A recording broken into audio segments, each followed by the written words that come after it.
Hello focus, तो आज basically अपन AFM की जो आरटीपी है सितंबर 25 की, उसको जो है कंप्लीटली सॉल्व करेंगे। एज यूजुअल सबसे पहले अपन डिस्क्रिप्टिव क्वेश्चंस करेंगे, देन उसके बाद एमसीक्यूज पे आएंगे। देखो अपन आ जाते हैं सबसे पहले सिक्योरिटी वैल्यूएशन के क्वेश्चन नंबर 3 पे। Okay, just give me a second. Yes, तो अपन आ जाते हैं सिक्योरिटी वैल्यूएशन के क्वेश्चन नंबर 3 पे। देखो क्या दे रखा है। इन लोगों ने कहा कि भाई XYZ company has current earning per share of 3 rupees. तो ईपीएस बता रखा है 3 rupees per share with 5 lakh shares outstanding. Total number of shares outstanding कितने हैं? 5 लाख है। अच्छा, इन लोगों ने एक और चीज क्या रखी है कि भाई इक्विटी शेयर का करंट मार्केट प्राइस कितना है? 21 है। तो ईपीएस है आपका 3, करंट मार्केट प्राइस है आपका 21। आगे इन लोगों ने कहा कि the company plans to issue 40,000 7% convertible preference shares of 50 each at par. तो कंपनी जो है सोच रही है कि भाई हम क्या करें, कन्वर्टेबल प्रेफरेंस शेयर इशू कर दें। अच्छा, कितने प्रेफरेंस शेयर इशू करने की बात करी जा रही है? 40,000 कन्वर्टेबल प्रेफरेंस शेयर इशू करने की बात करी जा रही है। और एक प्रेफरेंस शेयर का मार्केट प्राइस कितना है? 50 पर शेयर। अच्छा, आगे देखो, the preference shares are convertible into 2 equity shares of the company. अच्छा, सबसे पहले इन लोगों ने कहा कि भाई what is the preference share का कन्वर्जन वैल्यू। कन्वर्जन वैल्यू क्या है? तो सिंपल सी बात यह है कि भाई अगर प्रेफरेंस शेयर को अपन क्या करते हैं, इक्विटी शेयर में कन्वर्ट करते हैं, तो एक प्रेफरेंस शेयर कितने इक्विटी शेयर में कन्वर्ट होंगे? 2 इक्विटी शेयर में कन्वर्ट होंगे। अच्छा, एक इक्विटी शेयर का मार्केट प्राइस कितना है? 21 है। तो 21 इंटू 2 करोगे तो कितना आ जाएगा? ये 42 रुपीज आ जाएगा। तो 42 रुपीज क्या है आपका प्रेफरेंस शेयर का कन्वर्जन वैल्यू। तो प्रेफरेंस शेयर को अपन इक्विटी शेयर में कन्वर्ट करते हैं, तो इक्विटी शेयर का वैल्यू क्या होगा? वो होगा 42। डन। अच्छा, फिर इन लोगों ने कहा कि भाई व्हाट इज कन्वर्जन प्रीमियम। तो कन्वर्जन प्रीमियम आपको पता है, कन्वर्जन प्रीमियम मैंने आपको पढ़ाया था। देखो ये रहा, कन्वर्जन प्रीमियम का मतलब क्या होता है? Market price of preference share minus conversion value. तो मुझे बताओ, एक प्रेफरेंस शेयर का मार्केट प्राइस कितना चल रहा है? 50 चल रहा है। और एक प्रेफरेंस शेयर का जो कन्वर्जन वैल्यू है वो कितना है? 42 है। तो कन्वर्जन प्रीमियम कितना हो जाएगा? 8 हो जाएगा। तो 50 माइनस 42, 50 माइनस 42 कितना हो गया? 8 रुपीज हो गया आपका कन्वर्जन प्रीमियम। अगर मैं कन्वर्जन प्रीमियम जो है बेसिकली परसेंटेज में निकालना चाहूँ तो निकाल सकते हो क्या? बिल्कुल निकाल सकते हैं। तो कन्वर्जन प्रीमियम अगर अपन क्या करेंगे, परसेंटेज में निकालेंगे, तो कैसे निकालेंगे? 8 डिवाइड बाई 42 इंटू 100। देखो ये रहा, अपन ने करा 8 डिवाइड बाई 42 इंटू 100। तो बेसिकली आपको मिल गया कि भाई आपका कन्वर्जन प्रीमियम कितना है। तो फॉर्मुला देखो मैंने आपको समझाया था, बहुत लॉजिकली समझाया था कि भाई अगर आपको कन्वर्जन प्रीमियम जो है क्या करना है, परसेंटेज में निकालना है। तो परसेंटेज में कैसे निकलेगा? Market price of preference shares minus conversion value divide by conversion value into 100। तो ये सारे फॉर्मुले मैंने आपको जो है अपने जो लेक्चर थे उसमें बहुत लॉजिकली समझा रखे हैं। तो यहाँ पर अपन ने क्या करा, सिंपली फॉर्मुला यूज करा एंड अपने को कन्वर्जन प्रीमियम मिल गया। कन्वर्जन प्रीमियम कैसे निकाला? Market price of preference share minus conversion value. अच्छा, अगर परसेंटेज में निकालना चाहते हो तो क्या करोगे? Conversion premium divide by conversion value into 100। Done. तो इसने पूछा था कन्वर्जन प्रीमियम निकालो, तो आप जो है कन्वर्जन प्रीमियम निकाल देना 8 और परसेंटेज में भी निकाल के आ जाना 19.05%। आगे देखो, आगे इन लोगों ने कहा कि assuming that the total earnings remain the same, calculate the effect of the issue on the basic EPS before conversion and after conversion. अच्छा, ये लोग बोल रहे हैं कि भाई टोटल अर्निंग्स कंपनी की सेम रहेगी। अच्छा, मुझे बताओ, अभी कंपनी के पास टोटल शेयर्स कितने हैं? 5 लाख शेयर्स हैं। और बेसिकली अर्निंग पर शेयर कितना है? 3 है। तो आप जो है मुझे ये बता सकते हो क्या, आप जो है मुझे ये बता सकते हो क्या कि भाई आपका जो टोटल अर्निंग्स है वो कितना आएगा? 5 लाख इंटू 3 कितना हो जाएगा? 15 लाख। तो ये तो क्या हो गया? टोटल अर्निंग्स हो गया। ये क्या निकल के आ गया? अपना टोटल अर्निंग्स निकल के आ गया। अब मेरी बात सुनो, क्वेश्चन मुझे क्या बोल रहा है? क्वेश्चन आपसे ये बोल रहा है कि भाई assuming that the total earnings remain the same, calculate the effect of the issue on the basic EPS. मतलब बेसिक ईपीएस पे क्या इफेक्ट आएगा अगर अपन क्या करते हैं, अगर अपन जो है कन्वर्टेबल प्रेफरेंसेस को कन्वर्ट करते हैं या फिर नहीं करते हैं, मतलब before conversion and after conversion आपको बेसिक ईपीएस पे इफेक्ट बताना है। सुनो मेरी बात, आपने को जो है टोटल अर्निंग्स मिल गया। इसमें से आप क्या करोगे? प्रेफरेंस शेयर्स का डिविडेंड लेस करोगे। तो अगर अपन देखें तो आपके जो प्रेफरेंस शेयर्स है वो कितने हैं? 40,000 प्रेफरेंस शेयर्स हैं। और बेसिकली आपका जो प्रेफरेंस डिविडेंड का रेट है वो कितना है? 7% है। तो 40,000 इंटू 50 का 7% करो। 40,000 इंटू 50 का मैंने 7% करा तो कितना निकल के आ गया? 1,40,000 आपका डिविडेंड निकल के आ गया प्रेफरेंस शेयर्स पे। तो earnings available to equity share holders कितना हो गया? 13,60,000। नंबर ऑफ शेयर्स कितने हैं? नंबर ऑफ इक्विटी शेयर्स है 5 लाख। तो आपका बेसिक ईपीएस कितना आ गया? आपका बेसिक ईपीएस आ गया 2.72। तो ये तो तब की बात है जब अपन ने प्रेफरेंस शेयर्स को कन्वर्ट नहीं करा है। अगर मैं प्रेफरेंस शेयर को कन्वर्ट नहीं करता हूं तो बेसिकली मेरा बेसिक ईपीएस क्या रहेगा वो मैंने निकाल लिया। अगर मैं प्रेफरेंस शेयर्स को कन्वर्ट कर लेता हूं तो उस केस में क्या होगा भाई? आपकी टोटल अर्निंग्स तो 15 लाख की रहेगी। अच्छा, अब बेसिकली मुझे प्रेफरेंस शेयर्स पे डिविडेंड पे करने की जरूरत नहीं है क्योंकि मैंने उसको इक्विटी शेयर में कन्वर्ट कर दिया है। तो सुनो मेरी बात, आपके ओरिजिनल शेयर्स थे 5 लाख। अच्छा, 40,000 प्रेफरेंस शेयर्स को आपने इक्विटी शेयर में कन्वर्ट करा है। एक प्रेफरेंस शेयर को जो है आप 2 इक्विटी शेयर में कन्वर्ट करोगे तो टोटल इक्विटी शेयर्स कितने हो जाएंगे आपके? 40,000 इंटू 2। 40,000 इंटू 2 कितना हो जाएगा? ये हो जाएगा आपका 80,000। तो बेसिकली आपके total number of equity shares after conversion कितने हो जाएंगे? 5,80,000। तो आपका बेसिक ईपीएस कितना आ जाएगा? 2.59। तो हमने ये देखा कि भाई अगर प्रेफरेंस शेयर्स को कन्वर्ट नहीं करते हैं तो आपका बेसिक ईपीएस होगा 2.72, लेकिन अगर आप प्रेफरेंस शेयर्स को कन्वर्ट कर देते हो तो उस केस में आपका ईपीएस कितना होगा? 2.59। कोई दिक्कत नहीं है ना? आगे बढ़ते हैं, आ जाओ। देखो नेक्स्ट पॉइंट क्या कह रहा है। नेक्स्ट पॉइंट इन लोगों ने कहा कि भाई अगर अगर प्रॉफिट आफ्टर टैक्स जो है 10 लाख से बढ़ जाता है तो उस केस में जो है आप बताओ कि भाई EPS before conversion and after conversion क्या होगा। तो मुझे बताओ अभी आपका जो अर्निंग्स है, अभी जो आपका अर्निंग्स है वो कितना है, अगर अपन देखें तो अभी जो आपका अर्निंग्स है वो कितना है 15 लाख है। आज ये लोग कह रहे हैं कि 10 लाख से बढ़ जाता है तो कितना हो जाएगा 25 लाख हो जाएगा। तो देखो ये रहा अर्निंग्स हो गया 25 लाख, मैंने डिविडेंड लेस करा तो मेरा earnings available to equity shareholder कितना निकल के आ गया 23,60,000। नंबर ऑफ इक्विटी शेयर से डिवाइड करा तो आपका ईपीएस आ गया 4.72। तो बेसिकली कुछ नहीं करना, यहाँ पर अपन जो 15 लाख यूज कर रहे थे यहाँ पर अपन क्या करेंगे नीचे 15 लाख की जगह 25 लाख यूज करेंगे, क्योंकि अपन क्वेश्चन अपने को ये कह रहा है कि भाई आपका जो अर्निंग्स है वो 10 लाख से बढ़ गया है। अच्छा अगर मैं क्या करता हूँ अगर जो है बेसिकली मैं अर्निंग्स को 25 लाख रखता हूँ तो उस केस में कन्वर्जन से पहले अगर मैं कन्वर्जन नहीं करता हूँ तो उस केस में आपका ईपीएस होगा 4.72। लेकिन अगर आप कन्वर्ट कर देते हो तो उस केस में ईपीएस कितना होगा 25 लाख डिवाइड बाय 5,80,000 कितना आ जाएगा, ये 4.31 आ जाएगा। डन है, वेरी इजी क्वेश्चन, कोई ज्यादा दिक्कत वाली बात नहीं है इसके अंदर। तो ये हो गया अपना क्वेश्चन नंबर, ये हो गया अपना question number 3। Question number 3 done है। अब आ जाते हैं अपन क्वेश्चन नंबर 4 पे। देखो क्या दे रखा है, इन लोगों ने कहा कि 3 तरह के बॉन्ड्स हैं ए बी सी। अच्छा, these bonds are used by a bond portfolio manager to fund and outflow scheduled in 6 year, ठीक है ना। अच्छा, करंट यील्ड कितना है 9% है। अच्छा, इन लोगों ने कहा all the bonds have a face value of 100 each and will be redeemed at par. तो बेसिकली जो आपके बॉन्ड्स हैं उनका फेस वैल्यू 100 है। अच्छा, रिडेम्पशन भी जो है क्या होगा फेस वैल्यू पे ही होगा, इंटरेस्ट आपका एनुअली पे करा जा रहा है। अच्छा आगे देखो, आगे इन लोगों ने कहा 3 तरह के बॉन्ड है, बॉन्ड ए बी सी, तीनों का आपका जो है मैच्योरिटी के ईयर्स बता रखे हैं और तीनों बॉन्ड का इंटरेस्ट बता रखा है। सबसे पहले इसने बोला कि भाई ड्यूरेशन निकालो। ड्यूरेशन निकालना आपको आता है क्या? बिल्कुल निकालना आता है। अच्छा, ड्यूरेशन निकालने के लिए सबसे पहले क्या करोगे? ड्यूरेशन निकालने के लिए सबसे पहले अपन जो है बेसिकली सारे बॉन्ड से कैश फ्लोज निकालेंगे। तो सबसे पहले अपन बात करते हैं बॉन्ड ए की। देखो बॉन्ड ए जो है उसकी लाइफ कितनी है 10 ईयर्स है। तो देखो ये रहा 1 2 3 4 5 6 7 8 9 10। अच्छा, मैं ये देखूंगा कि बॉन्ड ए से मुझे अगले 10 साल में कितने कितने कैश फ्लोज होने वाले हैं। तो जो आपका बॉन्ड है उसका फेस वैल्यू कितना है? उसका फेस वैल्यू है 100। अच्छा, इंटरेस्ट कितना है 10% है, तो 100 का 10% कितना हो जाएगा? 100 का 10% हो जाएगा 10। तो बेसिकली 1 से लेके 10 ईयर्स तक आपको 10 रुपीज का इंटरेस्ट मिलेगा एंड 10th ईयर पे जो बॉन्ड है वो आपका रिडीम हो जाएगा। तो 10th ईयर के एंड पे टोटल कितना मिलेगा आपको कैश इनफ्लो 110 का। अच्छा, इसके अपन क्या करेंगे? डिस्काउंटिंग करेंगे। क्वेश्चन में अगर आप देखोगे तो डिस्काउंटिंग रेट कितनी दे रखी है? 9% दे रखी है। तो मैंने क्या करा, ये जो कैश फ्लोज है इनकी 9% से डिस्काउंटिंग करी, 9% से बेसिकली मैंने डिस्काउंटिंग करी तो ये पीवी निकल के आ गई। देखो ये जो भी कैश फ्लोज है उनका क्या निकल के आ गया? जो भी कैश फ्लोज है उनका पीवी निकल के आ गया। अब क्या करोगे? सिंपली ये जो भी आपका क्या निकल के आया है पीवी निकल के आया है, इसका वेट लोगे और वेट को जो है मल्टीप्लाई करोगे ईयर से, तो आपको जो है बेसिकली ड्यूरेशन कितना मिल जाएगा? आपका ड्यूरेशन आ जाएगा 6.862 ईयर्स या फिर 6.86 ईयर, ठीक है ना। तो सिंपली अपन क्या करना है अपने को, ये जो आपका क्या निकल के आया है पीवी निकल के आया है, इसका वेट लेना, इसका क्या करोगे? वेट लोगे और वेट को मल्टीप्लाई करोगे किससे? ईयर से, तो आपको क्या मिल जाएगा? आपको जो है ड्यूरेशन ऑफ बॉन्ड मिल जाएगा, ठीक है। तो आपका जो ड्यूरेशन ऑफ बॉन्ड है वो कितना निकल के आ गया? 6.86 ले लेते हैं अपन, ठीक है ना। 6.86 ईयर निकल के आ गया। सारी चीजें बहुत लॉजिकली मैंने आपको जो है सिक्योरिटी वेरिएशन वाले चैप्टर में बहुत अच्छी तरह समझाई थी, ठीक है ना। तो एक एक घंटा लेके मैंने आपको ड्यूरेशन समझाया था कि भाई ड्यूरेशन क्या होता है, बॉन्ड इम्यूनाइजेशन क्या होता है, सारी चीजें अपन ने समझ रखी है। अपन क्या कर रहे हैं? उन्हीं कंसेप्ट्स को अप्लाई कर रहे हैं। तो ये सारी चीजें मैंने आपको समझा रखी है, ठीक है ना। अगर आप मेरे क्लास के स्टूडेंट हो तो आपको जो है बहुत सारी चीजें खुद ही रिलेट हो रही होगी, ठीक है।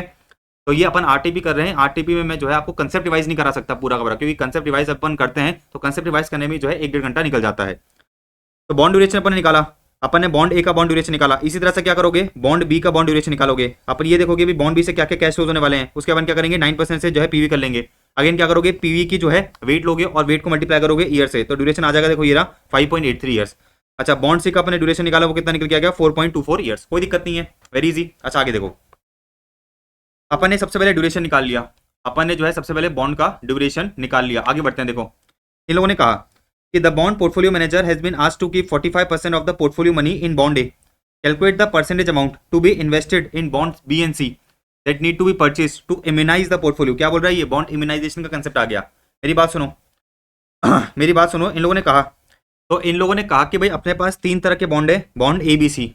अच्छा, इन तीनों बॉन्ड को यूज करके पोर्टफोलियो मैनेजर क्या करना चाहता है? एक आउटफ्लो को फंड करना चाहता है which is scheduled in 6 years. मतलब बेसिकली ये जो आपका पोर्टफोलियो मैनेजर है इन तीनों बॉन्ड्स में कुछ पैसा इन्वेस्ट करना चाहता है, सो दैट जो आपका तीनों बॉन्ड का वेटेड एवरेज ड्यूरेशन है वो कितना आ जाए? 6 ईयर्स आ जाए। चलो मुझे बताओ, जो आपका बॉन्ड ए है, उसका ड्यूरेशन कितना निकल के आया? जो आपका बॉन्ड ए है उसका ड्यूरेशन कितना निकल के आया था? देखो ये रहा, उसका ड्यूरेशन निकल के आया था 6.86 ईयर। इधर मैं लिख लेता हूँ, कि भाई ये बॉन्ड ए है, ये बॉन्ड बी है और ये बॉन्ड सी है। इसका निकल के आया 6.86। अच्छा, बी का कितना निकल के आया? बी का आपका निकल के आया 5.83।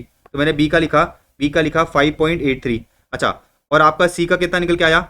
आपका जो सी है उसका निकल के आया, देखो ये रहा 4.24। तो देखो ये रहा, ये निकल के आ गया 4.24। अब मेरी बात सुनो, जो पोर्टफोलियो मैनेजर है वो क्या करना चाहता है, इन तीनों बॉन्ड्स में कुछ पैसा इन्वेस्ट करना चाहता है रिस्पेक्टिवली। तीनों बॉन्ड्स में जो है अपन कुछ थोड़ा थोड़ा पैसा इन्वेस्ट करना चाहते हैं, सो दैट इन तीनों बॉन्ड का जो वेटेड एवरेज ड्यूरेशन है वो कितना हो जाए, वो जो है 6 ईयर्स, वो कितना हो जाए 6 ईयर्स हो जाए। तो सुनो, क्वेश्चन ने एक और चीज कही, क्वेश्चन ने जो है आपको एक और चीज कह रखी है कि जो आपका पोर्टफोलियो मैनेजर है वो क्या कर रहा है, 45% पैसा का लगा है, 45% पैसा लगा रहा है बॉन्ड ए में।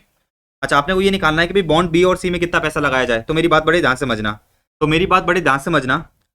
क्वेश्चन में अपने को ये क्या रखा है कि भाई अपन ए में क्या करेंगे, 45% पैसा लगाएंगे। तो सीधी सी बात ये कि भाई बी और सी में मिलकर कितना लगेगा, 55% पैसा लगेगा। अच्छा, बॉन्ड पोर्टफोलियो मैनेजर को क्या करना है, तीनों बॉन्ड में कुछ कुछ परसेंटेज पैसा लगाना है, सो दैट इन तीनों बॉन्ड का जो वेटेड एवरेज ड्यूरेशन है वो किसके बराबर आ जाए, 6 ईयर्स के बराबर आ जाए। तो सुनो मेरी बात, तीनों का मिला के जो वेटेड एवरेज ड्यूरेशन है वो कितना होना चाहिए, 6 होना चाहिए। अच्छा, जो बॉन्ड ए है उसका वेटेड एवरेज ड्यूरेशन कितना है, 6.86 इंटू 45%। देखो ये रहा 6.86 इंटू मैंने 45% कर तो कितना आ गया, 3.087। तो सीधी सी बात ये है कि भाई तीनों बॉन्ड का मिला के जो आपका वेटेड एवरेज ड्यूरेशन है वो 6 होना चाहिए, जिसमें से बॉन्ड ए का कितना है, बॉन्ड ए का है 3.087। तो बी और सी का मिला के कितना है, बी और सी का मिला के जो वेटेड एवरेज ड्यूरेशन है वो कितना है, 2.913 ईयर्स है। तो सुनो मेरी बात, अपने को एक चीज पता है कि भाई बी और सी मिला के जो है टोटल पैसा कितना लगेगा, 55% लगेगा, विच मींस बी प्लस सी का वेट कितना होगा, बी प्लस सी का वेट होगा 55%। देखो ये रहा, अपन ने पहला इक्वेशन बनाया B plus C equals to 0.55, ठीक है ना।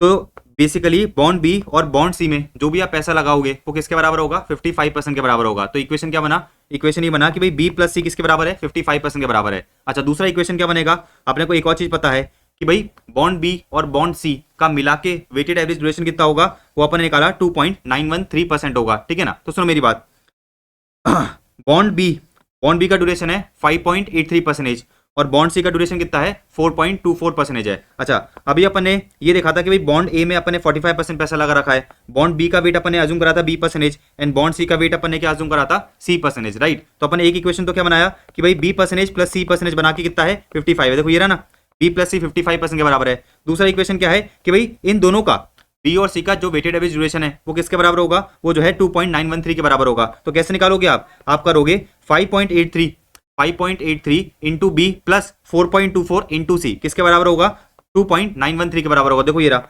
5.84 इंटू बी प्लस 4.24 इंटू सी किसके बराबर है, 2.913 के बराबर है। तो इसको इन दो इक्वेशन को अगर आप सॉल्व करोगे तो बी का वेट कितना निकल के आएगा, बी का वेट निकल के आएगा आपका, देखो ये रहा 36.31% एंड सी का वेट कितना निकल के आएगा, 18.69%। तो इधर लिख लेते हैं 36.31%। बी का वेट कितना निकल के आया, बी का वेट आपका निकल के आ गया 36.31% और सी का वेट कितना निकल के आया, सी का वेट निकल के आ गया 18.69%, 18.69%। तो अगर पोर्टफोलियो मैनेजर क्या करता है, ए में इतना परसेंट, बी और सी में इतना परसेंट इन्वेस्ट करता है, तो उस केस में जो तीनों बॉन्ड का वेटेड एवरेज ड्यूरेशन है वो किसके बराबर आ जाएगा, 6 ईयर्स के बराबर आ जाएगा। इन कंसेप्ट मैंने आपको जो है लेक्चर में बहुत लॉजिकली कंसेप्चुअली समझाई दिया था। तो अपना जो है ये पॉइंट हो गया, सेकंड नंबर का पॉइंट हो गया। अब थर्ड नंबर के पॉइंट की बात करते हैं। इन लोगों ने कहा कि भाई after the portfolio has been formulated and interest rate change occurs increasing the yield to 11%। तो मार्केट में क्या होता है, इंटरेस्ट रेट चेंज हो जाती है जिसकी वजह से जो आपके बॉन्ड ए बी सी है उनका ड्यूरेशन बदल जाता है। कितना हो जाता है, 7.15, 6.03 एंड 4.27। अब क्वेश्चन ये बोल रहा है कि भाई is the portfolio still immunised, why or why not. तो अपन ये देखेंगे कि तीनों बॉन्ड का मिला के वेटेड एवरेज ड्यूरेशन अगर 6 ईयर्स के बराबर आ रहा है तो बॉन्ड इम्यूनाइज है, पोर्टफोलियो इम्यूनाइज है, अदरवाइज पोर्टफोलियो इम्यूनाइज नहीं है। तो बॉन्ड ए का तो परसेंटेज था 45%, बॉन्ड बी का अपन ने निकाला था 36.31% और बॉन्ड सी का अपन ने कितना निकाला था 18.69%। तो अब अपन क्या करते हैं, तीनों का वेटेड एवरेज ड्यूरेशन निकालते हैं, तो उस केस में जो है 6 ईयर्स के बराबर नहीं होगा। देखो ये रहा, अपन ने निकाल के देखा कितना आ गया, 6.21 ईयर निकल के आ गया, 6 साल नहीं है। Therefore no, the portfolio is not immunised. बात समझ आ गई, कोई दिक्कत नहीं है। अच्छा, फिर इन लोगों ने कहा कि determine the new percentage of B and C, determine the new percentage of B and C bonds that are needed to immunise the portfolio, bond एक रिमेनिंग 45% ऑफ द पोर्टफोलियो। तो इन लोगों ने कहा कि जो आपका तीनों बॉन्ड का ड्यूरेशन था वो चेंज हो गया, कितना हो गया है, 7.15, 6.03 एंड 4.27। आ जाओ देखो इधर मैं लिख लेता हूं, जो अपना तीनों बॉन्ड का ड्यूरेशन है वो क्या हो गया, चेंज हो गया। कितना हो गया है, 7.15। अच्छा, बी का कितना हो गया है, बी का हो गया 6.03 और सी का कितना हो गया 4.27। कितना हो गया 4.27। अब क्वेश्चन ये बोल रहा है कि भाई बी और सी में, भाई बॉन्ड ए में तो लगेगा 45%, बी और सी में कितना लगाया जाए, सो दैट जो आपका पोर्टफोलियो है वो इम्यूनाइज हो जाए। तो अपन को जो है वापस परसेंटेज निकालना पड़ेगा। तो देखो बॉन्ड ए में तो 45% लग गया, तो बी और सी में कितना लगेगा, 55% लगेगा। तो देखो ये रहा, बी प्लस सी कितना हो गया, बी प्लस सी हो गया 55%। अच्छा, अपना जो है टोटल पोर्टफोलियो का ड्यूरेशन 6 ईयर्स है, जिसमें से बॉन्ड ए जो है, जिसमें से जो बॉन्ड ए है वो कितना खा गया 7.15 इंटू 45%, देखो ये रहा कितना हो गया 3.218। इसका मतलब क्या है कि भाई बी और सी का जो वेटेड एवरेज ड्यूरेशन है वो कितना होगा 2.782। भाई तीनों बॉन्ड का मिला के जो वेटेड एवरेज ड्यूरेशन है वो 6 ईयर्स होना चाहिए, जिसमें से बॉन्ड ए का वेटेड एवरेज ड्यूरेशन कितना निकल के आ रहा है 3.218। तो बेसिकली बी और सी का कितना निकल के आएगा 2.782। अच्छा बी और सी का मिला के वेट कितना है 55% है। अच्छा बी और सी का मिला के जो वेटेड एवरेज ड्यूरेशन है वो कितना होगा 2.782 होगा। तो इसको अगर आप सॉल्व करोगे तो बेसिकली बी और सी का आपको वेट मिल जाएगा विच इज 24.63% एंड 30.37%। तो ये हो गया अपना क्वेश्चन नंबर 4, राइट। अब आ जाते हैं अपन क्वेश्चन नंबर 5 पे। अगेन वही बात कि भाई आपको कंसेप्ट आने चाहिए। तो बेसिकली अगर आप जो है मेरे क्लास के स्टूडेंट हो तो आप कंसेप्ट को रिवाइज कर लेना। मैंने बहुत लॉजिकली एंड कंसेप्चुअली आपको जो है सारे के सारे कंसेप्ट बताए थे, तो अपने नोट्स में से जो है कंसेप्ट रिवाइज कर लेना। उसके बाद जो है आरटीबी देखना। और अगर आपने मुझसे क्लास नहीं रखी तो जिस भी टीचर से क्लास ले रखी हो आप जो है उन टीचर के कंसेप्ट्स को रिवाइज करके आओ, सो दैट जो है आप आरटीबी अच्छे से सॉल्व कर पाओ। और अगर आपको जो है कंसेप्ट ऑलरेडी पता है कोई दिक्कत ही नहीं है। चलो क्वेश्चन नंबर 5 पे आ जाते हैं अपन। क्वेश्चन नंबर 5 क्या बोल रहा है, इन लोगों ने कहा कि भाई equity of KGF limited is 410 crore. तो इक्विटी कितना है 410 है, डेट कितना है 170 करोड़ है। अच्छा इन लोगों ने कहा कि कंपनी में 2 डिवीजन है, एक आपका प्रिंटर डिवीजन है और एक कंज्यूमेबल डिवीजन है। इन लोगों ने कहा कि जो प्रिंटर डिवीजन है उसका एसेट बीटा कितना है 1.45 है और प्रिंटर डिवीजन का वैल्यू कितना है 74% है। तो सुनो कंपनी के अंदर 2 डिवीजन है, प्रिंटर डिवीजन और कंज्यूमर डिवीजन। प्रिंटर डिवीजन का जो है बेसिकली वेट कितना है 74% है और कंज्यूमर डिवीजन का वेट कितना है 26% है। अच्छा क्वेश्चन में एक और चीज क्या रखी है कि जो कंज्यूमर डिवीजन है, जो आपका कंज्यूमेबल डिवीजन है, उसका एसेट बीटा कितना है, उसका एसेट बीटा है आपका 1.2। तो देखो दोनों आपको डिवीजन बता रखे हैं, दोनों का आपको वेट बता रखा है एंड दोनों का आपको जो है एसेट बीटा बता रखा है। तो अपन जो है कंपनी का एसेट बीटा निकाल सकते हैं which is weighted average beta of both the divisions. देखो ये रहा 1.45 इंटू 74% प्लस 1.2 इंटू 26%। तो पूरी कंपनी का अपने को जो है एसेट बीटा मिल गया विच इज 1.385। तो पूरी कंपनी का अपन ने क्या करा एसेट बीटा निकाला। तो कंपनी के अंदर 2 डिवीजन थे, दोनों डिवीजन का अपने को एसेट बीटा बता रखा था, दोनों का अपने वेटेड एवरेज कर लिया तो मुझे पूरी कंपनी का क्या मिल गया एसेट बीटा मिल गया। अच्छा क्वेश्चन में एक और चीज क्या रखी है कि कंपनी का डेट बीटा कितना है, कंपनी का डेट बीटा है 0.24। देखो ये रहा कंपनी का डेट बीटा है कितना 0.24। कंपनी का डेट बीटा निकल के आ गया 0.24। क्वेश्चन बोल रहा है कि भाई कंपनी का इक्विटी बीटा निकालो, कंपनी का क्या करना है इक्विटी बीटा निकालना है। तो सुनो मेरे साथ जो है आपने एक फॉर्मुला पढ़ा था कि भाई एसेट बीटा का फॉर्मुला क्या होता है, ठीक है ना। कंपनी का अगर आपको एसेट बीटा निकालना है तो कैसे निकालोगे भाई इक्विटी और डेट बीटा का वेटेड एवरेज कर लो। तो देखो ये रहा equity beta into weight of equity plus debt beta into weight of debt. अच्छा वेट कैसे लेते हैं वो भी मैंने आपको सिखाया था। अगर आपको इक्विटी का वेट चाहिए तो कैसे निकालोगे E divide by equity plus debt. लेकिन आपको ध्यान रखना है कि डेट में आप क्या करोगे 1 माइनस टी को लेस करोगे। इसी तरह से अपन इधर क्या करना है D divide bye E plus D. अच्छा अगेन डी में से क्या करना है अपने को 1 माइनस टी लेस करना है। अब सुनो मेरी बात, क्वेश्चन में अपन ने ये निकाला कि भाई पूरी कंपनी का एसेट बीटा है 1.385, पूरी कंपनी का अपने को क्या करना है इक्विटी बीटा निकालना है। अच्छा इक्विटी का वैल्यू कितना है 410 है। अच्छा और इक्विटी प्लस डेट का वैल्यू कितना है 410 प्लस 170। अच्छा 1 माइनस टी अपन नहीं करा क्योंकि क्वेश्चन के अंदर आपको टैक्स की इन्फॉर्मेशन नहीं दे रखी। प्लस डेट बीटा अपने को क्वेश्चन में कितना दे रखा है, डेट बीटा अपने को क्वेश्चन में बता रखा है, देखो ये रहा 0.24। अच्छा 0.24 इंटू 170 डिवाइड बाय 410 प्लस 170। तो इसको अपन सॉल्व करेंगे, तो आपको जो है इक्विटी बीटा कितना मिल जाएगा, इक्विटी बीटा निकल के आ जाएगा 1.860। कोई दिक्कत नहीं है ना। तो सिंपली अपने को क्या करना था कंपनी का इक्विटी बीटा निकालना था, अपन ने कंपनी का इक्विटी बीटा निकाल दिया। अब सुनो क्वेश्चन क्या कह रहा है, क्वेश्चन ने कहा कि भाई ascertain the equity beta of the company if it decides to change its debt equity position by raising further debt and buying back of equity to have its debt equity ratio at 1.9। तो क्या कहना चाह रहा है ये, इन लोगों ने कहा कि भाई कंपनी क्या करना चाहती है, कंपनी जो है फर्दर डेट को रेज करना चाहती है और कुछ इक्विटी शेयर्स को बायबैक करना चाहती है। अच्छा तो बेसिकली कंपनी जो है फर्दर डेट को रेज करना चाहती है और अपने कुछ इक्विटी शेयर को बायबैक करना चाहती है सच दैट उसका जो डेट इक्विटी रेशियो है वो कितना हो जाए 1.9 हो जाए। अच्छा इन लोगों ने कहा assume that the present debt beta is 0.35 and any further funds raised by way of debt will have a beta of 0.4। तो इन लोगों ने कहा कि जो आपके पास एग्जिस्टिंग डेट है उसका बीटा 0.35 है और जो आप डेट रेज करोगे उसका बीटा कितना दे रखा है 0.4 दे रखा है। देखो क्वेश्चन ने अभी तो क्या कहा, क्वेश्चन ने बेसिकली अभी मुझे ये कहा कि भाई आपको क्या करना है फर्दर डेट रेज करना है, मतलब अपन क्या करेंगे कुछ पैसा उधार लेंगे। अच्छा कुछ पैसा उधार लेंगे और कुछ इक्विटी शेयर्स को क्या करेंगे बायबैक कर लेंगे। अब कितना पैसा उधार लेंगे वो कैसे पता चलेगा, तो निकालेंगे अपन। देखो भाई total value of the firm same ही रहेगी, कितनी है 580 है, total value of the firm same ही रहेगी 580 है। टोटल वैल्यू कैसे सेम रहेगी, क्योंकि अपन क्या कर रहे हैं डेट को उधार ले रहे हैं, मतलब डेट बढ़ा रहे हैं लेकिन इक्विटी कम कर रहे हैं ना, डेट बढ़ा के अपन क्या कर रहे हैं इक्विटी कम कर रहे हैं, तो टोटल वैल्यू तो सेम ही रहेगी। अच्छा तो टोटल वैल्यू कितनी है, टोटल वैल्यू निकाली अपन ने 580। अब क्वेश्चन मुझे बोल रहा है कि भाई आपका डेट इक्विटी रेशियो कितना होना चाहिए, आपका जो डेट इक्विटी रेशियो है वो होना चाहिए, इधर लिखा मैंने debt divide by equity ratio कितना होना चाहिए, ये होना चाहिए आपका 1.9।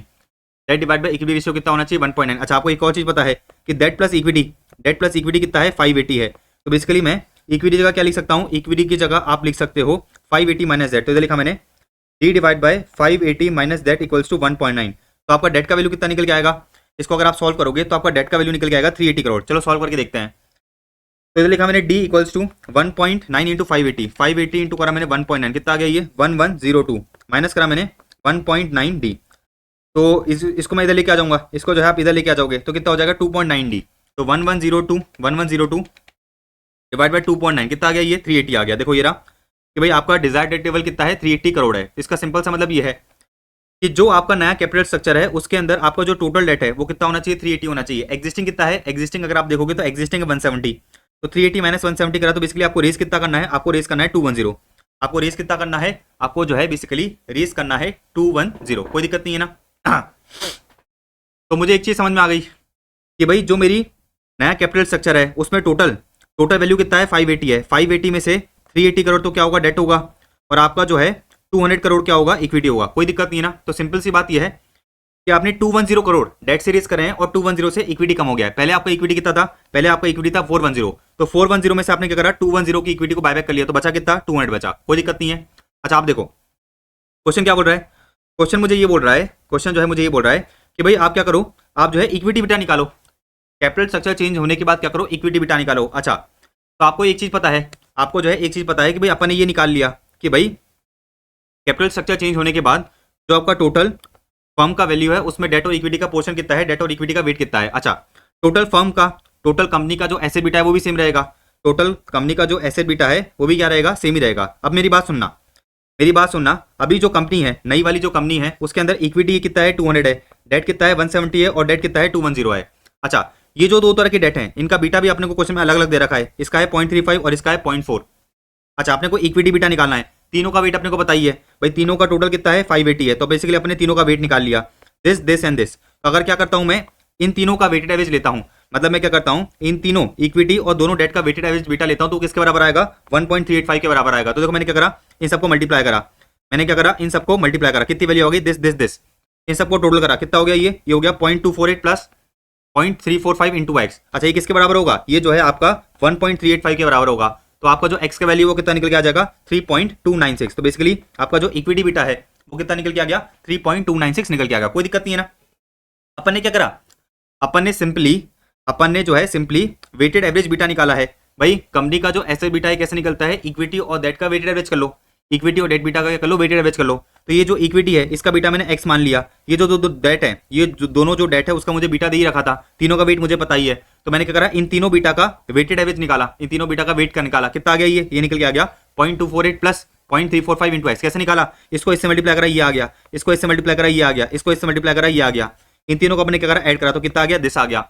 अच्छा ये किसके बराबर होगा 1.385 के बराबर होगा।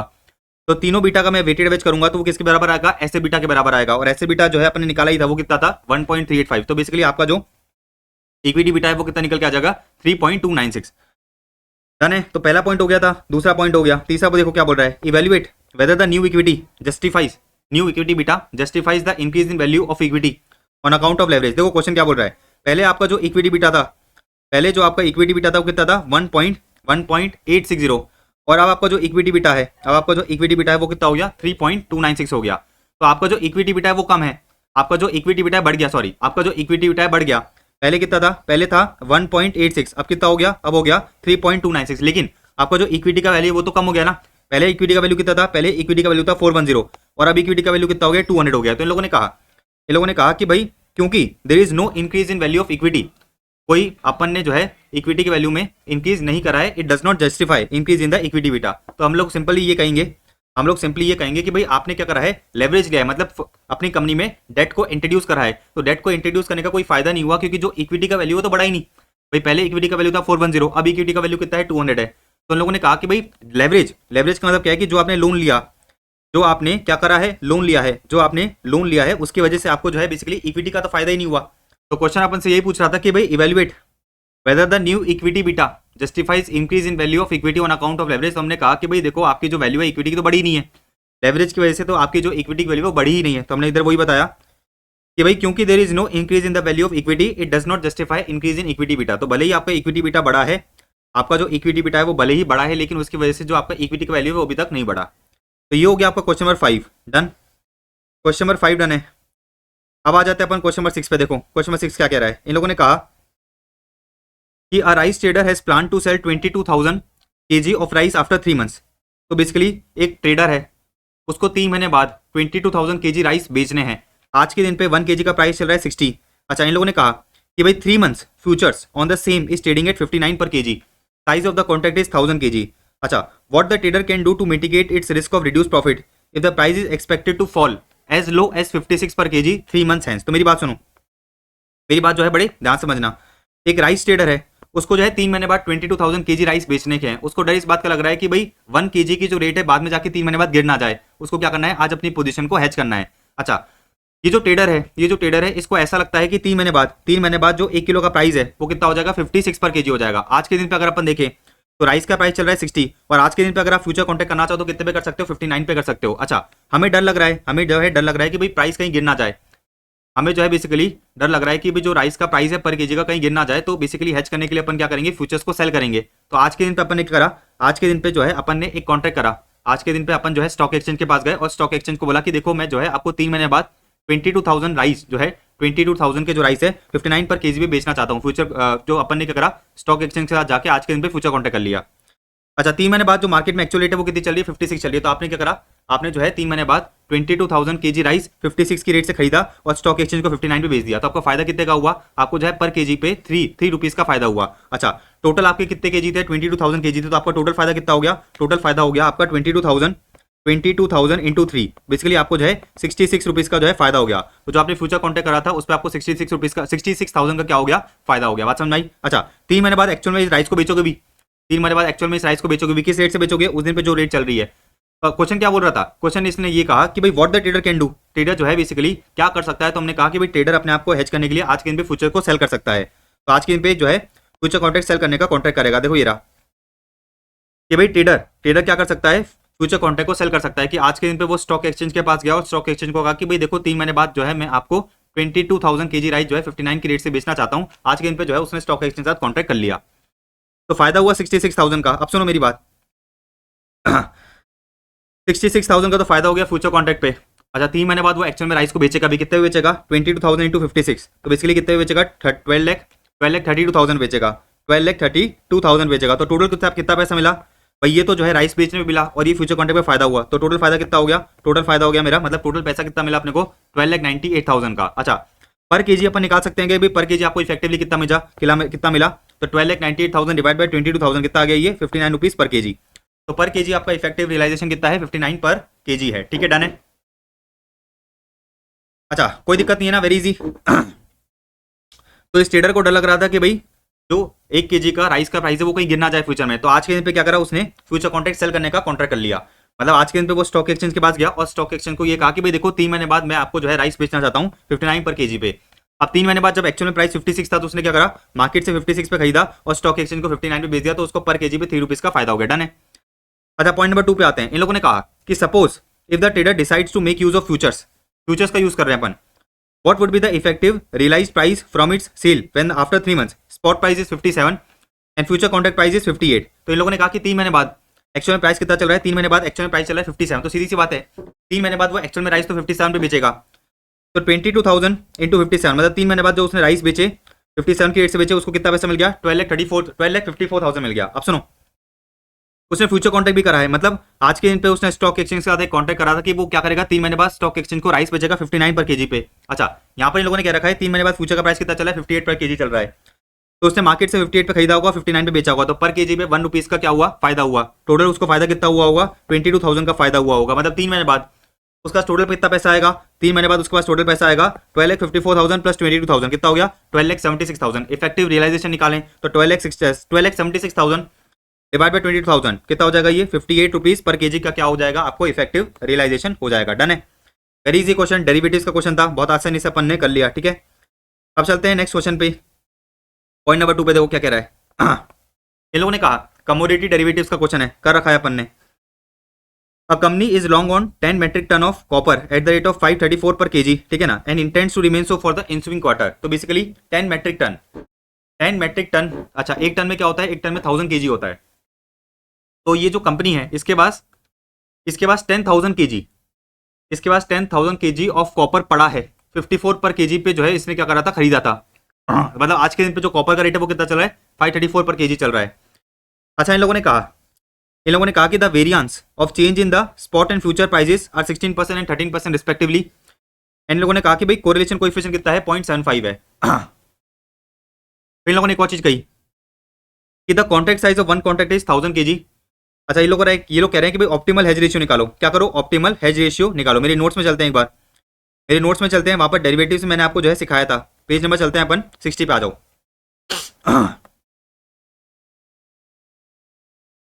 पेज नंबर मैं आपको ले चलता हूं 60 पे। कमोडिटी डेरिवेटिव्स का मैंने आपको टॉपिक कराया था, ये रहा देखो। तो देखो ये रहा कि मैंने आपको बताया था कि भाई जो आपका हेज रेशियो वो कैसे निकलता है। ये रहा फॉर्मूला, क्या है फॉर्मूला, है standard deviation of change in spot price divide by standard deviation of change in future price into अपन करेंगे correlation coefficient between spot and future price. इसका सारा लॉजिक मैंने आपको जो है लेक्चर्स में बता दिया था।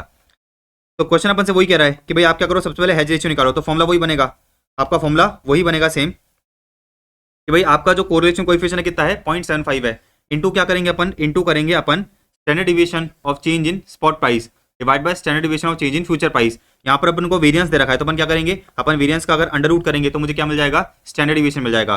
तो 16 का अंडर रूट कितना होगा, 4, और 36 का अंडर रूट कितना होगा, 6 होगा। तो अपन क्या करेंगे, अपन करेंगे 0.75 इंटू मैंने करा 4 डिवाइड बाय 6, करो कितना आ रहा है, 4 डिवाइड बाय 6 इंटू 0.75 करा, कितना आ गया, ये निकल के आ गया आपका 0.5। तो जो आपका हेज रेशियो है वो कितना निकल के आ गया, देखो ये रहा आपका जो हेज रेशियो है वो कितना निकल के आ गया, 0.5। Very easy. अच्छा आगे देखो, इन लोगों ने कहा कि भाई एडवाइज द पोजीशन, भाई आपने क्या कर रखा है, कॉपर खरीद रखा है, आपने कॉपर को खरीद रखा है। अच्छा क्वेश्चन ये बोल रहा है कि भाई फ्यूचर मार्केट में जो है हेज करने के लिए कौन सी पोजीशन ली जाएगी, तो अपोजिट पोजीशन ली जाएगी। अपन क्या करेंगे, फ्यूचर को शॉर्ट करेंगे। देखो ये रहा, अपन क्या करेंगे, फ्यूचर को शॉर्ट करेंगे। अपन जो है फ्यूचर को शॉर्ट करेंगे हेजिंग करने के लिए। क्यों शॉर्ट करेंगे, मैंने आपको सारी चीजें बहुत लेक्चर में बताई दी थी। अच्छा फिर देखो इसने क्या बोला कि भाई determine the number of contracts. Number of contract कैसे निकालोगे, तो देखो सीधी सी बात यह है कि भाई आपके पास 10 मेट्रिक टन कॉपर है। अच्छा एक मेट्रिक टन में जो है 1000 केजी होता है, तो टोटल कितना हो जाएगा, टोटल हो जाएगा आपके पास 10,000 केजी। तो आपके पास जो कॉपर है वो कितना है, 10,000 केजी का है। अच्छा एक कॉन्ट्रैक्ट फ्यूचर का 1000 केजी का होता है, तो आपके नंबर ऑफ कॉन्ट्रैक्ट कितने आ जाएंगे, 10,000 डिवाइड बाय 1000 कितना हो जाएगा, ये 10,000 डिवाइड बाय 1000 करोगे तो देखो नंबर ऑफ कॉन्ट्रैक्ट कितना निकल के आएगा आपका, ये रहा देखो 10,000 डिवाइड बाय 1000 करोगे तो नंबर ऑफ कॉन्ट्रैक्ट कितना निकल के आ जाएगा आपका, नंबर ऑफ कॉन्ट्रैक्ट निकल के आ जाएगा 10। अच्छा मैंने आपको एक और चीज बताई थी, कि भाई अपने को क्या करना पड़ता है, अपने को जो है बेसिकली बीटा से मल्टीप्लाई करना पड़ता है, अपने को जो है बेसिकली बीटा से मल्टीप्लाई करना पड़ता है for calculating the number of contracts. तो यहाँ पर अपने वही करा, यहाँ पर हमने क्या करा, 10,000 डिवाइड बाय 1000 का तो कितना आ गया, 10 आ गया। इसको अपन क्या करेंगे, बीटा से मल्टीप्लाई करेंगे तो नंबर ऑफ कॉन्ट्रैक्ट कितना निकल के आ जाएगा, 5 जो है आपके कॉन्ट्रैक्ट्स निकल के आ जाएंगे। देखो ये रहा ना फॉर्मूला, नंबर ऑफ कॉन्ट्रैक्ट निकालने का फॉर्मूला क्या है, value of commodity into beta divide by lot size, कोई दिक्कत नहीं है। अच्छा आगे देखो, फिर इसने क्या बोला, क्वेश्चन ने बोला कि भाई आप क्या करो, नंबर ऑफ कॉन्ट्रैक्ट निकालो। नंबर ऑफ कॉन्ट्रैक्ट निकाल लिए। फिर ये बोला है कि भाई अमाउंट ऑफ कॉपर, भाई कितने अमाउंट ऑफ कॉपर फ्यूचर हमें क्या करने हैं, कितने अमाउंट ऑफ कॉपर फ्यूचर जो है बेसिकली हमें शॉर्ट करने हैं। तो सीधी सी बात है, आपका जो वैल्यू ऑफ पोर्टफोलियो वो कितने का है, आपका जो पोर्टफोलियो का वैल्यू है वो कितने का है, 10,000 इंटू 534 कितना हो जाएगा, 53,40,000 इंटू क्या करोगे, इंटू करोगे बीटा, इंटू करोगे बीटा। देखो ये रहा अपन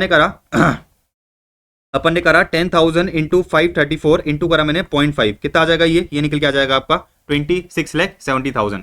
तो 10,000 इंटू 534 इंटू 0.5 करोगे कितना आ जाएगा, 26,70,000 निकल के आ जाएगा, ठीक है ना। अच्छा अगेन ये सारी चीजें मैंने जो है बहुत लॉजिक के साथ आपको लेक्चर्स में बताई थी, तो प्लीज प्लीज प्लीज लेक्चर्स जो है रिविजिट कर लेना। अगर आपको जो है याद नहीं आ रहा तो मैंने आपको जो है लॉजिकली पूरा बताया था कि भाई अपन जो है बीटा से मल्टीप्लाई क्यों करते हैं, अपन जो है बीटा से मल्टीप्लाई क्यों करते हैं, ये फॉर्मूला किस तरह से ड्राइव होता है, ये सारी चीजें मैंने आपको समझाई थी। देखो ये रहा, ये पूरे स्टेप्स दे रखे हैं, जहां पर अपन ने जो है स्टेप बाय स्टेप समझा था, लेक्चर में स्टेप बाय स्टेप समझा था कि भाई ये फॉर्मूला जो है किस तरह से ड्राइव होता है, ये फॉर्मूला जो है किस तरह से ड्राइव होता है, तो सारी चीजें मैंने आपको समझा रखी है, कुछ भी नई चीज नहीं है। तो अपन नेक्स्ट क्वेश्चन पे आते हैं, क्वेश्चन नंबर 7। अच्छा अभी तक अपन ने जो भी क्वेश्चन करे हैं कोई भी नया क्वेश्चन नहीं था, सारे के सारे क्वेश्चन अपने क्वेश्चन बैंक में कवर थे। तो जो क्वेश्चन नंबर 7 है ये भी अपने क्वेश्चन बैंक का ही है। देखो क्या कह रहा है, एक कंपनी है Electra space is a consumer electronics wholesaler. The business of the company is highly seasonal in nature. In 6 months of the year firm is use cash deposit specially near Christmas time, and the other 6 months company के पास जो है cash crunch रहता है। तो जो company का business है 6 महीने के लिए तो अच्छा चलता है, 6 महीने तो अच्छा पैसा आता है, लेकिन अगले 6 महीने के लिए जो है पैसा नहीं रहता कंपनी के पास। तो इन लोगों ने कहा कि it is expected that the firm shall borrow a sum of 50 million euro for a entire period of 6 months in about 3 months time. 3 महीने बाद 6 महीने के लिए, 3 महीने बाद 6 महीने के लिए कंपनी जो है बैंक से पैसा बोरो करना चाहती है। बैंक ने जो है फॉलोइंग कोटेशन दे रखे हैं। तो बैंक ने कहा कंपनी को कि भाई देखो 3 महीने बाद अगर 6 महीने के लिए आपसे आप पैसा बोरो करना चाहते हो तो कोटेशन ये है।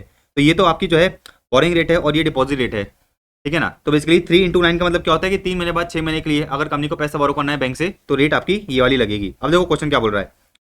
क्वेश्चन ये बोल रहा है कि भाई कंपनी ने क्या करा, फॉर एग्जांपल एफआरए कर लिया, फॉरवर्ड रेट अग्रीमेंट कर लिया। अच्छा, तो फॉरवर्ड रेट अग्रीमेंट किस रेट से हुआ होगा, 5.94 की रेट से हुआ होगा।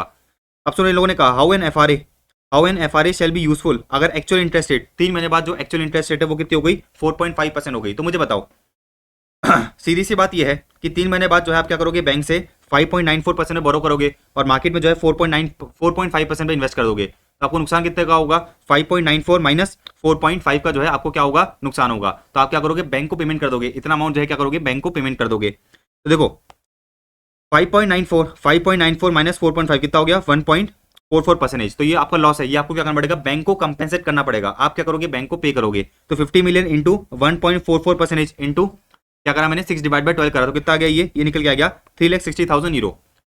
तो 6 महीने बाद अगर एक्चुअल में इंटरेस्ट रेट कितनी हो जाती है, 4.5% हो जाती है, तो उस केस में आपको क्या करना पड़ेगा, कंपेंसेशन देना पड़ेगा। किसको, बैंक को। कितना कंपेंसेशन दोगे, 3,60,000 यूरो का दोगे। लॉजिक मैंने आपको लेक्चर में बता दिया था। अच्छा, एक्चुअल में बोरिंग भी करोगे भाई, 3 महीने बाद 6 महीने के लिए एक्चुअल में बोरिंग भी करोगे। किस रेट से करोगे, 50 मिलियन को जो है 4.5% की रेट से बोरो करोगे। देखो ये रहा 50 मिलियन इंटू 4.5% इंटू 6/12 कितना आ गया, ये 11,25,000 आ गया। तो उस केस में आपका नेट आउटफ्लो कितना होगा, 14,85,000 का होगा। कोई दिक्कत नहीं है। अच्छा, फॉर एग्जाम्पल अगर 3 महीने बाद एक्चुअल में इंटरेस्ट रेट कितनी हो जाती है, 6.5% हो जाती है। तो उस केस में क्या करोगे, आप जो एक्चुअल में पैसा बोरो करोगे 6.5% की रेट से करोगे। देखो ये रहा 50 मिलियन इंटू 6.5% इंटू 6/12 कितना आ गया, 16,25,000 आ गया। लेकिन बैंक से आपको कंपेंसेशन मिलेगा। बैंक से आपको क्या मिलेगा, कंपेंसेशन मिलेगा। बैंक से आपको कितना कंपेंसेशन मिलेगा, 5.94 माइनस 6.5। देखो ये रहा 5.94 माइनस 6.5 कितना आ गया, 0.56% आ गया। तो 0.56% बैंक क्या करेगी, आपको कंपेंसेशन देगी। तो 50 मिलियन का 0.56% इंटू 6/12, 6/12 क्यों कर रहे हैं, क्योंकि जो आपकी ये इंटरेस्ट रेट है पूरे साल की है। अपना जो ड्यूरेशन पीरियड है, जो अपना लोन ड्यूरेशन पीरियड है वो 6 मंथ्स है। तो बैंक से आपको कितना कंपेंसेशन मिला, 1,40,000 यूरो का मिला। तो बेसिकली 1625 आपकी जेब से गया, लेकिन 140 आपकी जेब में आ गया। तो आपकी जेब से नेट कितना गया, आपकी जेब से नेट गया 14,85,000। इसका सिंपल सा मतलब ये है कि अगर आप एफआरए कर लेते हो, अगर आप फॉरवर्ड रेट अग्रीमेंट कर लेते हो, तो उस केस में जो आपका नेट आउटफ्लो है, वो किसी भी केस में कितना होगा, 14,85,000 यूरो ही होगा। अच्छा, वो परसेंटेज टर्म्स में निकालना चाहो तो कितना निकल के आएगा, 5.94% निकल के आएगा। मतलब अगर आप क्या कर लेते हो, बैंक से एफआरए कर लेते हो, अगर आप जो है बैंक से एफआरए कर लेते हो, तो उस केस में जो है आपका इफेक्टिव आउटफ्लो का रेट कितना होगा, एफआरए में जो रेट दे रखा है उतना ही होगा, 5.94% ही होगा। ठीक है ना। अच्छा, कैसे होगा अपन ने प्रूव करके देख लिया, कैसे होगा अपन ने क्या करा, प्रूव करके देख लिया। ठीक है, डन है। अच्छा, आगे बढ़ते हैं। इन लोगों ने कहा आगे सेकंड क्वेश्चन ये बोल रहा है कि भाई कंपनी क्या कर रही है, for example how 3 month future contract shall be useful for the company अगर actual interest rate turns out to be, ठीक है ना, as mention in point number 1 above. तो फॉर एग्जांपल कंपनी जो है फॉरवर्ड रेट एग्रीमेंट की जगह FRA की जगह फ्यूचर कॉन्ट्रैक्ट को यूज कर रही है। तो उस केस में क्या होगा, देखो क्वेश्चन में क्या दे रखा है कि 3 month future contract maturing in a period of 3 month is quoted at 94.15। मतलब इंटरेस्ट रेट कितना दे रखा है, 5.85% दे रखा है। अच्छा, आपको डर किस बात का लग रहा है, आपको डर इस बात का लग रहा है कि भाई फ्यूचर में कहीं रेट बढ़ ना जाए, फ्यूचर में जो है रेट कहीं बढ़ ना जाए। ठीक है ना। आप जो है पैसा बोरो करना चाहते हो, आप जो है 3 महीने बाद 6 महीने के लिए पैसा बोरो करना चाहते हो, आपको डर इस बात का लग रहा है कि भाई 3 महीने बाद जो है आपकी इंटरेस्ट रेट बढ़ ना जाए। अच्छा, अगर इंटरेस्ट रेट बढ़ जाएगी, तो फ्यूचर की रेट क्या होगी, फ्यूचर की रेट गिरेगी। फ्यूचर की रेट क्या होगी, गिरेगी। तो मुझे क्या करना है, मुझे जो है बेसिकली फायदा उठाना है। मुझे क्या करना है, फायदा उठाना है कि भाई अगर फॉर एग्जांपल मैच्योरिटी पे जाके 3 महीने बाद जाके अगर इंटरेस्ट रेट बढ़ जाती है तो मुझे फ्यूचर पे फायदा हो जाए। तो उस केस में अपन क्या करेंगे, फ्यूचर कॉन्ट्रैक्ट को सेल करेंगे। तो आज के दिन पे आप क्या करोगे, इतने अमाउंट पे सेल करोगे, आज के दिन पे इतने अमाउंट पे सेल करोगे। अच्छा, आज के दिन पे अपन क्या करेंगे, इतने अमाउंट पे फ्यूचर कॉन्ट्रैक्ट को सेल करेंगे और बाद में जाके क्या कर लेंगे, बाय कर लेंगे। अच्छा, कैसे करते हैं, देखो समझते हैं कैसे करते हैं, वो अपन समझ लेते हैं।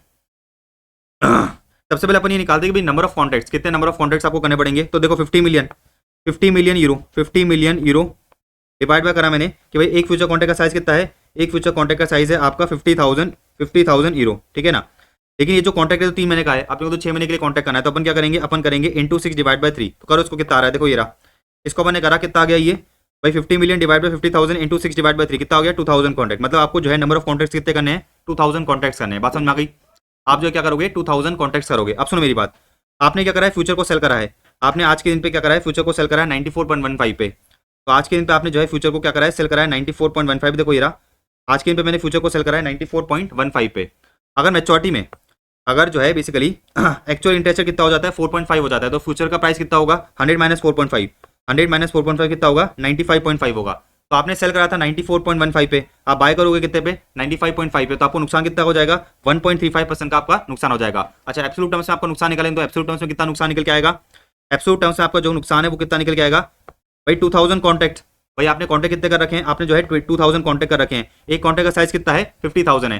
तो बेसिकली आपने करा 50,000 into 2000 into 1.35% into 3 divide by 12, कितना निकल के आ गया, 337,500। कितना आ गया, 337,500 निकल के आ गया। इसका मतलब सिंपल सी बात ये है कि जो आपने फ्यूचर शॉर्ट करे थे, उससे आपको नुकसान कितना हो गया, उस पर आपको नुकसान हो गया 337,500 का, 337,500 का अपने को जो है लॉस हो गया ऑन फ्यूचर कॉन्ट्रैक्ट। अच्छा, एक्चुअल में बोरिंग करोगे तो आप जो है इंटरेस्ट पे करोगे, कितना इंटरेस्ट पे करना पड़ेगा, 50 मिलियन का 4.5% इंटू 6 डिवाइड बाय 12, कितना आ गया, 11,25,000। तो आपकी जेब से टोटल पैसा कितना आ गया, 337,500 और 337,500 और 11,25,000, कितना हो गया ये, 14,62,500। तो उसके हमने ये देखा कि भाई आज के दिन पे आपने क्या करा है, फ्यूचर कॉन्ट्रैक्ट को शॉर्ट करा है, आज के दिन पे आपने फ्यूचर कॉन्ट्रैक्ट को सेल करा है। अगर 3 महीने बाद जो एक्चुअल रेट है वो 4.5% हो जाती है, तो उस केस में आपका जो टोटल आउटफ्लो है वो कितना होगा, 14,62,000 होगा। डन है। अच्छा, अगर फॉर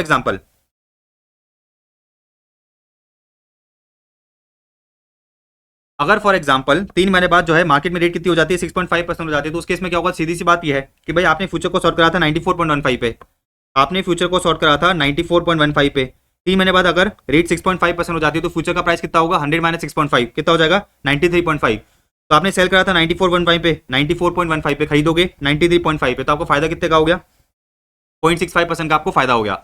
एब्सोल्यूट टर्म से फायदा निकालें तो कैसे निकालेंगे भाई, आपने टोटल 2000 कॉन्टैक्ट कर रखे थे, एक कॉन्टैक्ट में जो है 50,000 यूरो का जो है साइज था, तो 50,000 into 2000 into 0.65% into 3 divide by 12 into 3 divide by 12, क्योंकि जो आपका फ्यूचर कॉन्टैक्ट है उसका जो ड्यूरेशन वो कितना है, 3 महीने का है। देखो कुछ में साफ साफ क्या रखा है ना कि भाई हाउ 3 मंथ फ्यूचर कॉन्टैक्ट, जो आपका फ्यूचर कॉन्टैक्ट वो 3 महीने का है। तो आपका फायदा कितना निकल के आ गया, आपका फायदा निकल के आ गया बेसिकली 162,500 का, आपका जो फायदा है वो कितना निकल के आ गया, 162,500 का जो है बेसिकली आपको फायदा मिल गया। ठीक है ना। अच्छा, अब एक्चुअल में बोरिंग करोगे, तो 6.5% की रेट से पे करोगे, तो देखो ये रहा 50 मिलियन का 6.5% इंटू 6 डिवाइड बाय 12, तो आपकी जेब से जाएगा 1625, आपकी जेब से जाएगा 1625, लेकिन आपकी जेब में कितना आएगा, आपकी जेब में आएगा 162,500, 162,500 क्या होगा आपकी जेब में आएगा, क्योंकि आपका फायदा है।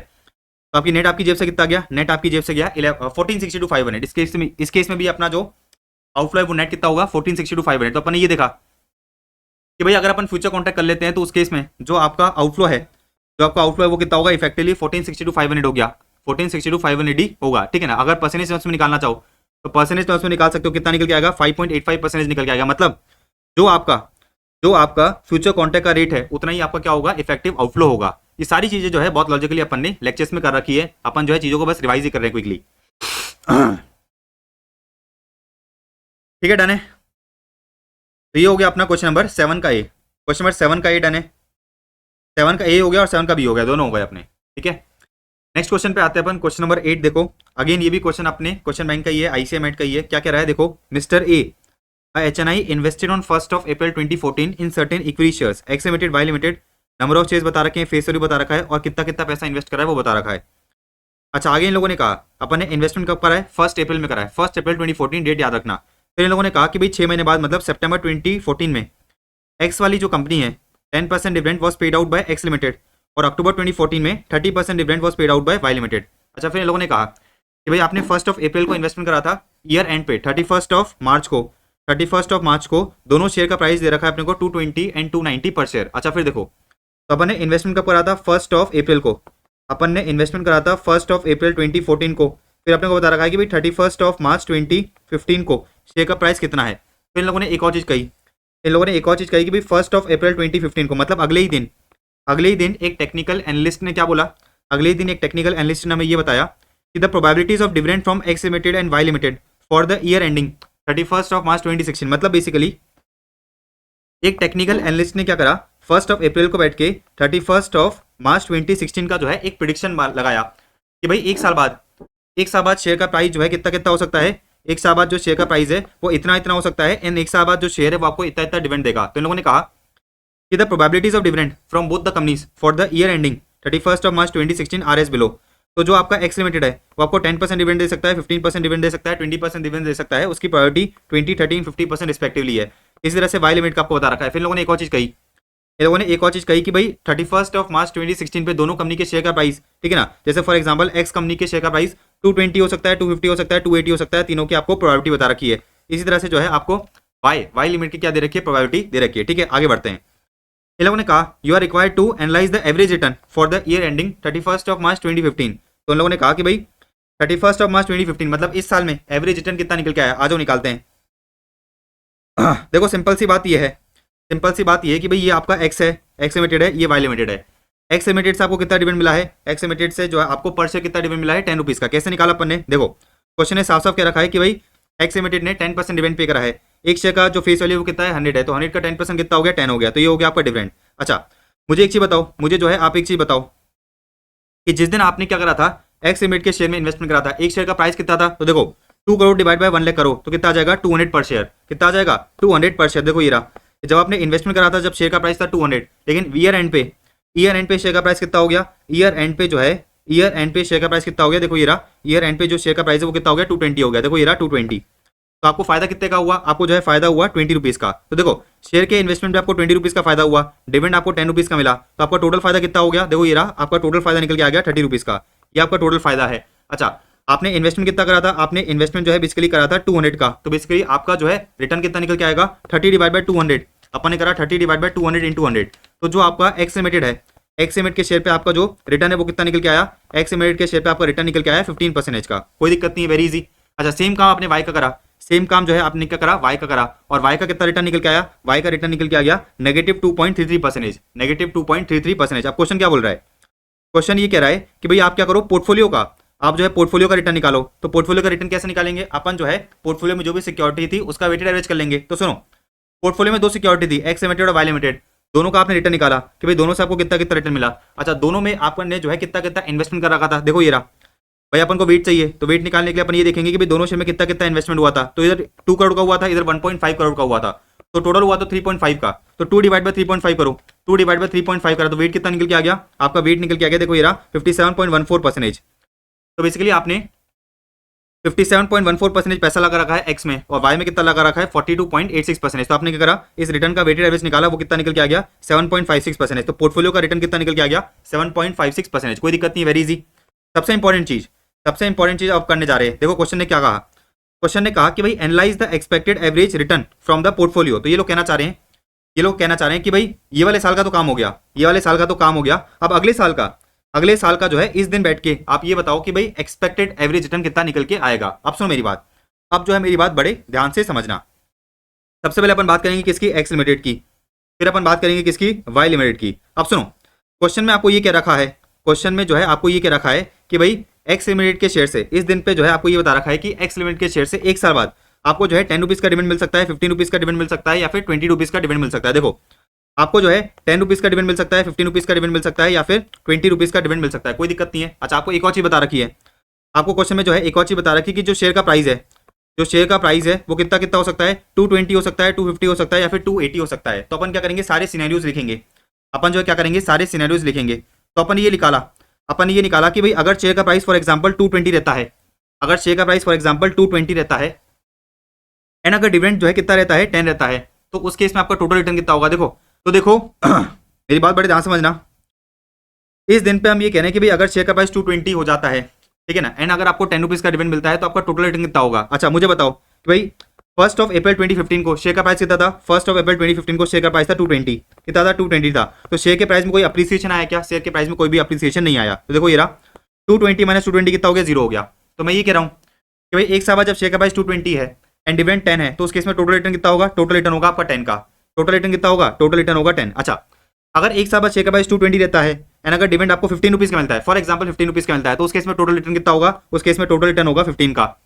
अगर एक साल बाद शेयर का प्राइस 220 रहता है एंड डिविडेंड अगर आपको 20 मिलता है, तो उस केस में जो है उस केस में आपका टोटल रिटर्न कितना होगा, उस केस में टोटल रिटर्न होगा 20 का। कोई दिक्कत नहीं है, ये तो मैंने लिया पहला सिनेरियो। अब सुनो मेरी बात, शेयर का प्राइस 250 भी हो सकता है, 280 भी हो सकता है। तो मैंने ये माना कि लेटर से सपोज अगले साल शेयर का प्राइस अगर 250 रहता है एंड अगर आपको 10 रुपीज़ का डिविडेंड मिलता है, तो टोटल रिटर्न कितना होगा। तो देखो अगर शेयर का प्राइस इस दिन पे कितना रहता है, फॉर एग्जांपल हमने अज्यूम करा 250 रहता है, तो मुझे बताओ शेयर के प्राइस में कितना अप्रिसिएशन आएगा, 30 रुपीज का। तो देखो ये रहा 30 रुपीज का शेयर के प्राइस में अप्रिसिएशन, 10 रुपीज का आपको डिविडेंड मिला, तो टोटल रिटर्न कितना हो गया, 40 हो गया। अच्छा, अगर एक साल बाद शेयर का प्राइस 250 रहता है एंड डिविडेंड आपको जो है 10 की जगह 15 मिलता है, तो उस केस में टोटल रिटर्न कितना होगा, टोटल रिटर्न होगा 45। टोटल रिटर्न कितना होगा, 45। एंड अगर शेयर का प्राइस 250 रहता है एंड डिविडेंड आपको 20 रुपीज का मिलता है, तो उस केस में जो है आपको टोटल रिटर्न कितना होगा, 50 होगा। अच्छा, इसी तरह से हमने ये देखा कि भाई अगर शेयर का प्राइस 280 रहता है एंड प्राइस अगर डिविडेंड 10 रुपीज का मिलता है, तो उस केस में टोटल रिटर्न होगा 70 का।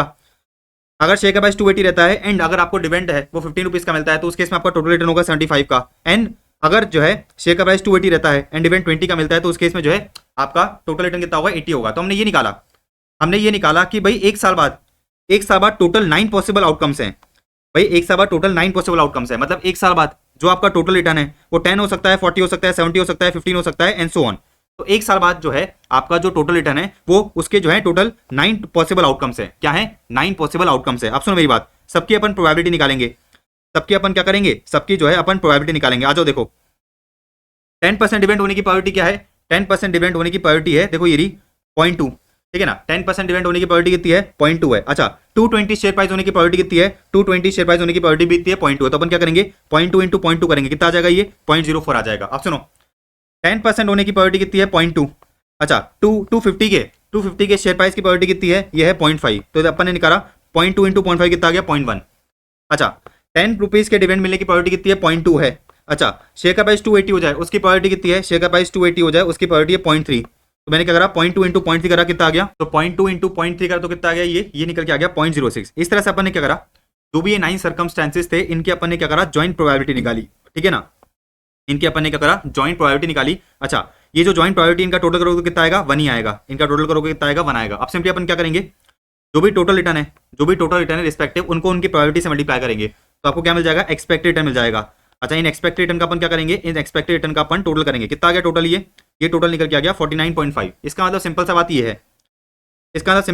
है, कि भाई इस दिन पे बैठ के आपने ये प्रेडिक्शन लगाया कि एक साल बाद एक्स लिमिटेड के शेयर से आपको जो है टोटल कितना फायदा हो सकता है, 49.5 का फायदा हो सकता है। इसके अंदर डिविडेंड भी आ गया और जो आपका शेयर का प्राइस का अप्रिसिएशन है वो भी आ गया। डन है। अच्छा सुनो मेरी बात, इस दिन पे शेयर का प्राइस कितना था, इस दिन पे शेयर का प्राइस था 220, इस दिन पे शेयर का प्राइस कितना था, 220 था। अच्छा, आपको ये पता चला कि भाई एक साल में इस शेयर से आपको कितने का फायदा होगा, 49.5 का फायदा होगा। तो परसेंटेज रिटर्न कितना निकल के आएगा आपका, 49.5 डिवाइड बाय 220 इंटू 100 कितना आ जाएगा, ये निकल के आ जाएगा आपका 22.5। तो 22.5% क्या निकल के आ गया आपका, जो है एक्स लिमिटेड से एक्सपेक्टेड रिटर्न निकल के आ गया। सेम काम जो काम अपन ने किसका करा है, एक्स लिमिटेड का करा है, सेम काम अपन किसका करेंगे, सेम काम जो है अपन वाई लिमिटेड का करेंगे। और वाई लिमिट का एक्सपेक्टेड रिटर्न कितना निकल के आ रहा है, देखो वाई लिमिट का एक्सपेक्टेड रिटर्न निकल के आ रहा है 8.5%। कितना निकल के आया, ये निकल के आया आपका 8.5%। मेरी बात सुनो, मेरी बात बड़े ध्यान समझना। इस दिन पे बैठ के आपने ये अंदाजा लगा लिया कि भाई एक साल बाद जो आपके दोनों शेयर हैं उससे आपको कितना कितना रिटर्न मिलने वाला है। अच्छा, अब अपने को क्या करना है, पोर्टफोलियो का रिटर्न निकालना है। तो दोनों सिक्योरिटी का अपन क्या करेंगे, वेटेड एवरेज कर लेंगे। अब मेरी बात सुनो, इस दिन पे जो पोर्टफोलियो है उसका बेसिकली वैल्यू कितना है। तो सुनो, मेरे पास जो है एक्स लिमिट के शेयर्स थे 1 लाख और वाई लिमिट के शेयर्स थे कितने, 50,000। अच्छा, इस पर्टिकुलर दिन पे शेयर का प्राइस कितना चल रहा है दोनों का, 220 एंड 290। तो देखो ये रहा 1 लाख इंटू 220 एंड 50,000 इंटू 290। तो मेरे को क्या मिल गया, आपको जो है वेट मिल गया। कितना वेट निकल के आया, ये आपका जो है वेट निकल के आ गया 60.27 एंड 39.73%। इसका मतलब सिंपल सी बात ये है कि इस पर्टिकुलर डेट पे जो आपका पोर्टफोलियो है, उसका वैल्यू कितना है, उसका वैल्यू है 1 लाख इंटू 220 एंड 50,000 इंटू 290। अपन ने क्या करा, दोनों का वेट निकाला और वेट कितना निकल के आया, दिस एंड दिस। अपना वेट कितना निकल के आ गया 60.27 एंड 39.73%। अच्छा, अपने को रिटर्न पता चल गया, 22.5 एंड 8.5। तो अपन क्या करेंगे, दोनों का वेटेड एवरेज कर लेंगे। देखो ये रहा 22.5 और 8.5 का क्या करा मैंने, वेटेड एवरेज करा। तो बेसिकली आपका जो है कितना रिटर्न निकल के आ गया, ये 16.94% क्या निकल के आ गया, पोर्टफोलियो का रिटर्न निकल के आ गया। डन है, कोई दिक्कत नहीं है ना। तो ध्यान रखना, जब अपन क्या कर रहे थे, जब अपन बेसिकली इस पर्टिकुलर ईयर का पोर्टफोलियो का रिटर्न निकाल रहे थे, तो वेट कौन सा लिया था अपन ने, इस पर्टिकुलर दिन पे जो आपका पोर्टफोलियो का वैल्यू है उसका वेट लिया था। अच्छा, जब अपन क्या कर रहे हैं इस ईयर का क्या निकाल रहे हैं, एक्सपेक्टेड रिटर्न निकाल रहे हैं, एवरेज रिटर्न निकाल रहे हैं पोर्टफोलियो का। तो मैं क्या करूंगा, मैं यही तो देखूंगा ना। तो मैं यही तो देखूंगा कि भाई इस पर्टिकुलर ईयर की स्टार्टिंग में जो पोर्टफोलियो का वैल्यू है वो क्या था। तो अपन ने क्या करा, इस पर्टिकुलर ईयर की स्टार्टिंग में जो पोर्टफोलियो का वैल्यू था उसका वेट लिया एंड अकॉर्डिंगली अपन ने क्या करा, अपन ने जो है वेटेड एवरेज रिटर्न निकाल लिया पोर्टफोलियो का। डन। तो अपने दोनों पॉइंट हो गए, point number 1 and point number 2। अब पॉइंट नंबर 3 पे आते हैं। पॉइंट नंबर 3 में इन लोगों ने कहा कि भाई आप क्या करो, रिस्क निकालो कि भाई एक्स लिमिटेड और वाई लिमिटेड दोनों का जो है रिस्क कितना है, मतलब स्टैंडर्ड डिविएशन निकालना है। दोनों का अपने को क्या करना है, स्टैंडर्ड डिविएशन निकालना है। अब मेरी बात सुनो, मेरी बात जो है बड़े ध्यान से समझना। ये अपना जो एक्स लिमिटेड है, आपको एक चीज पता है कि भाई 9 पॉसिबल सर्कमस्टांसेस हो सकते हैं एक साल बाद। तो एक साल बाद एक्स लिमिटेड से आपको या तो 10 रुपीज का फायदा होगा, या तो 40 का होगा, 70 का होगा, 15 का होगा एंड सो ऑन। तो ये तो क्या है, बेसिकली आपको पता चला कि भाई कितना कितना फायदा हो सकता है। अच्छा, आपका एवरेज फायदा कितना निकल के आया था, आपका एवरेज फायदा निकल के आ गया था 49.5 का। तो बेसिकली अगर आपको स्टैंडर्ड डिविएशन निकालना है तो फॉर्मुला क्या होता है, सिग्मा एक्स माइनस एक्स बार। भाई फॉर्मुला क्या होता है, आपका फॉर्मुला होता है सिग्मा एक्स माइनस एक्स बार का स्क्वायर डिवाइड बाय एन, इसका मैं क्या करता हूँ, होल रूट करता हूँ। तो वही करना पड़ेगा अपने को। तो अपन क्या करेंगे, अपन सबसे पहले करेंगे x माइनस एक्स बार। तो 10 माइनस 49.5 कितना आ जाएगा, ये आ जाएगा नेगेटिव 39.5। एंड अपन ने क्या करा, x माइनस एक्स बार निकाला। फिर अपन क्या करेंगे, इसका स्क्वायर करेंगे। तो अपन ने क्या करा, अपन ने सबका स्क्वायर करा। अपन ने क्या करा, सबका बेसिकली स्क्वायर करा। अच्छा, अब मेरी बात सुनो, अपन क्या करेंगे, इनको प्रोबेबिलिटी से मल्टीप्लाई कर देंगे। अच्छा, डिवाइड बाय एन तब करते हैं जब प्रोबेबिलिटी नहीं होती। जब क्वेश्चन में प्रोबेबिलिटी दे रखी हो तो अपन क्या करेंगे, इसको जो है इसको प्रोबेबिलिटी से मल्टीप्लाई कर देंगे। तो आपका देखो वेरिएंस कितना निकल के आया, 456.27। इसका जब आप क्या करोगे, अंडर रूट करोगे तो आपका स्टैंडर्ड डिविएशन कितना निकल के आ जाएगा, 21.26। मतलब जो आपका एक्स लिमिटेड का शेयर है उसका स्टैंडर्ड डिविएशन कितना है, 21.36%। सेम काम अपन किसका करेंगे, वाई का करेंगे। और वाई का स्टैंडर्ड डिविएशन कितना आ गया, 14.03। तो देखो हम क्या कहेंगे, हम ये कहेंगे कि भाई जो आपका वाई है, जो आपका वाई शेयर है वो लेस रिस्की है। क्यों लेस रिस्की है, क्योंकि इसका जो स्टैंडर्ड डिविएशन है वो कम है। तो इन लोगों ने देखो वही चीज कही कि although expected return is higher, भाई जो आपका एक्स है वो ज्यादा रिटर्न दे रहा है, लेकिन उसके अंदर क्या है, हायर रिस्क है, ज्यादा रिस्क भी है। तो ये अपना जो है क्वेश्चन नंबर हो गया, ये अपना क्वेश्चन नंबर 8 हो गया। डन है। तो क्वेश्चन नंबर 8 में अपन को क्या करना था, रिटर्न निकालना था और अपन क्या करेंगे, स्टैंडर्ड डिविएशन निकालेंगे। तो ये हो जाता है अपना क्वेश्चन नंबर 8। तो क्वेश्चन नंबर 8 डन है। अब जो है अपन चालू करते हैं क्वेश्चन नंबर 9 से। हाँ जी, तो देखो क्वेश्चन नंबर 9 से स्टार्ट करते हैं अपन। क्वेश्चन नंबर 9 क्या कह रहा है समझना। इन लोगों ने कहा कि भाई 1 फरवरी को XYZ limited a laptop manufacturer imported a particular type of memory chips from south Korea. ठीक है, तो एक कंपनी है XYZ लिमिटेड, उसने साउथ कोरिया से कोई मेमोरी चिप्स इंपोर्ट कराई है। अच्छा, इन लोगों ने कहा the payment is due in 1 month from the date of invoice amounting to 1190 million South Korean won. कोई दिक्कत नहीं है ना। तो जो अपन ने मेमोरी चिप्स इंपोर्ट कराई है उसका पेमेंट मुझे 1 महीने बाद करना है। और कितना पेमेंट करना है, 1190 मिलियन साउथ कोरियन यॉन। अच्छा देखो, इन लोगों ने बता रखा है कि भाई 1 फरवरी को स्पॉट रेट्स क्या है। तो 1 फरवरी को इन लोगों ने स्पॉट रेट्स दे रखी है, $1 इक्वल्स टू इतना रुपया, और ये दे रखा है $1 इक्वल्स टू इतना SKW का मतलब क्या है, साउथ कोरियन वॉन। ठीक है, तो ये 1 फरवरी की मुझे क्या दे रखी है, 1 फरवरी की मुझे रेट्स बता रखी है। आगे इन लोगों ने कहा क्योंकि hedging of foreign exchange risk was a part of company का strategic policy and no contract for hedging, ठीक है ना, was available at any insure market, it approached an offshore non deliverable forward contract for hedging the same risk. अच्छा, अपने question bank का ही question है, forex करते समय एनडीएफ क्या होता है, नॉन डिलीवरेबल फॉरवर्ड कॉन्ट्रैक्ट क्या होता है। फॉरेक्स करते समय मैंने आपको बहुत अच्छी तरह बताया था, उधर एक क्वेश्चन भी कराया था मैंने अपने क्वेश्चन बैंक में। तो अपन ने पूरा मॉडस ऑपरेंडी समझा था कि भाई नॉन डिलीवरेबल फॉरवर्ड कॉन्ट्रैक्ट का मतलब क्या होता है। तो नॉन डिलीवरेबल फॉरवर्ड कॉन्ट्रैक्ट का मतलब होता है एक तरह का फॉरवर्ड कॉन्ट्रैक्ट जिसके अंदर बेसिकली बस डिलीवरी नहीं की जाती, सिर्फ डिलीवरी नहीं होती। अच्छा, आगे देखते हैं। इन लोगों ने कहा कि भाई in NDF market a dealer quoted 1 month, ठीक है ना, 1 मंथ $SKW एट इतना rate to be settled at reference rate declared by the bank of Korea. तो सुनो मेरी बात, आज के दिन पे अगर मुझे क्या करना है, आज के दिन पे अगर XYZ लिमिटेड को 1 महीने बाद का फॉरवर्ड कॉन्ट्रैक्ट करना है तो रेट कौन सी लगेगी, रेट ये वाली लगेगी। इन लोगों ने कहा कि रेट आपकी ये लगेगी। तो इधर लिख लेता हूं मैं कि भाई $1 इक्वल्स टू कितने SKW, 1390/1390.60 SKW। तो अगर आज के दिन पे मुझे फॉरवर्ड कॉन्ट्रैक्ट करना है तो इस रेट से फॉरवर्ड कॉन्ट्रैक्ट होगा। तो मेरी बात सुनो, आज के दिन पे आप डीलर के पास गए, आप बैंक के पास गए और बैंक को कहा कि बैंक देखो 1 महीने बाद मुझे आपसे क्या करना है, 1190 साउथ कोरियन यॉन क्या करने हैं, खरीदने हैं। तो 1 महीने बाद मैं आपको डॉलर दूंगा और आपसे क्या ले लूंगा, साउथ कोरियन वॉन ले लूंगा। तो मुझे बताओ डीलर क्या कर रहा है, डीलर आपसे डॉलर खरीद रहा है, तो कम पे खरीदेगा ज्यादा में खरीदेगा, सीधी सी बात है कम में खरीदेगा। तो रेट कौन सी लगेगी, रेट लगेगी $1 equals to 1390 South Korean won. ठीक है, तो मैं इसको हटा देता हूं इधर से। तो अपने को एक चीज समझ में आ गई, क्या समझ में आया कि भाई 1 महीने बाद अपन क्या करेंगे, डॉलर देंगे। 1 महीने बाद अपन क्या करेंगे, सॉरी 1 महीने बाद, बिल्कुल 1 महीने बाद अपन डॉलर देंगे और SKW ले लेंगे। तो इस रेट से जो है मैं क्या करूंगा, डॉलर दूंगा, मतलब मैं $1 दूंगा और मुझे क्या मिलेगा, 1390 SKW मिलेंगे। ठीक है ना, मेरी बात समझना, ठीक है ना। मैं आपको पूरा एनडीएफ क्या होता है वापस समझा दूंगा। तो इतनी बात तो समझ में आ गई कि भाई रेट जो है कौन सी फिक्स होगी। अच्छा, आगे सुनो, आगे मुझे बता रखा है कि भाई 1 महीने बाद, मार्केट में एक्चुअल रेट ये चल रही है मार्केट में एक्चुअल रेट ये चल रही है। अच्छा आगे देखो, इन लोगों ने कहा analyse the position of the company under each of the following cases, ठीक है ना। अगर मैं कुछ भी नहीं करता हूं, पहला ऑप्शन ये कि भाई कुछ भी मत करो, पहला ऑप्शन ये है कि भाई कुछ भी मत करो, और दूसरा ऑप्शन ये कि भाई नॉन डिलीवरेबल फॉरवर्ड कॉन्ट्रैक्ट में जो है एंटर कर जाओ। तो इन लोगों ने कहा कि दोनों पोजीशन में, दोनों केसेस में जो है कंपनी की आप पोजीशन बताओ। अच्छा इन लोगों ने कहा कि भाई both rupees and SKW rate and final payment to be computed in lakhs and to be rounded off up to 4 decimals. चलो मुझे एक चीज बताओ, मुझे जो है आप एक चीज बताओ कि भाई अगर मैं कुछ भी नहीं करता हूं, अगर जो है आप कुछ भी नहीं करते हो तो उस केस में एक महीने बाद जो आपको 1190 साउथ कोरियन यॉन का पेमेंट करना पड़ेगा, वो किस रेट से करोगे? एक महीने बाद जो एक्चुअल रेट चल रही है उससे ही करोगे। तो सुनो मेरी बात, आपके पास तो क्या है, रुपया है, आपके पास तो क्या है, रुपया है। एक महीने बाद आपको जो है साउथ कोरियन यॉन चाहिए, तो सबसे पहले क्या करोगे? सबसे पहले जो है रुपया से डॉलर खरीदोगे, सबसे पहले रुपया से डॉलर खरीदोगे और फिर डॉलर से क्या करोगे? साउथ कोरियन वॉन खरीद लोगे। तो सुनो मेरी बात, एक महीने बाद सबसे पहले आपको क्या करना पड़ेगा? डॉलर खरीदना पड़ेगा। तो आप बैंक के पास गए, बैंक को कहा कि बैंक देखो मैं आपसे डॉलर खरीदना चाहता हूँ, मैं जो है आपसे डॉलर खरीदना चाहता हूँ, रेट बताओ। तो बैंक ने जो है ये रेट बताई, बैंक ने क्या रेट बताई? $1 इक्वल्स टू इतना रुपीस। अच्छा अब बैंक क्या कर रहा है? आपको डॉलर बेच रहा है, कम में बेचेगा ज्यादा में बेचेगा? सीधी सी बात है, ज्यादा में बेचेगा। तो रेट कौन सी लगेगी? 85.75। तो रेट कौन सी लगेगी अपनी? रेट लगेगी अपनी 85.75। देखो ये रहा, रेट लगेगी अपनी 85.75। तो बेसिकली मैं जो है एक डॉलर खरीदूंगा 85.75 रुपीज की रेट से। अब मेरे पास डॉलर आ गया, डॉलर लेके मैं किसके पास पहुंचा? डॉलर लेके मैं जो है बैंक के पास पहुंचा, बैंक को कहा कि मुझसे डॉलर ले लो और मुझे क्या करो? मुझे जो है साउथ कोरियन यॉन दे दो। अच्छा बैंक ने रेट कोट करी ये, तो बैंक ने क्या रेट कोट करी? $1 इक्वल्स टू इतने साउथ कोरियन यॉन, ठीक है।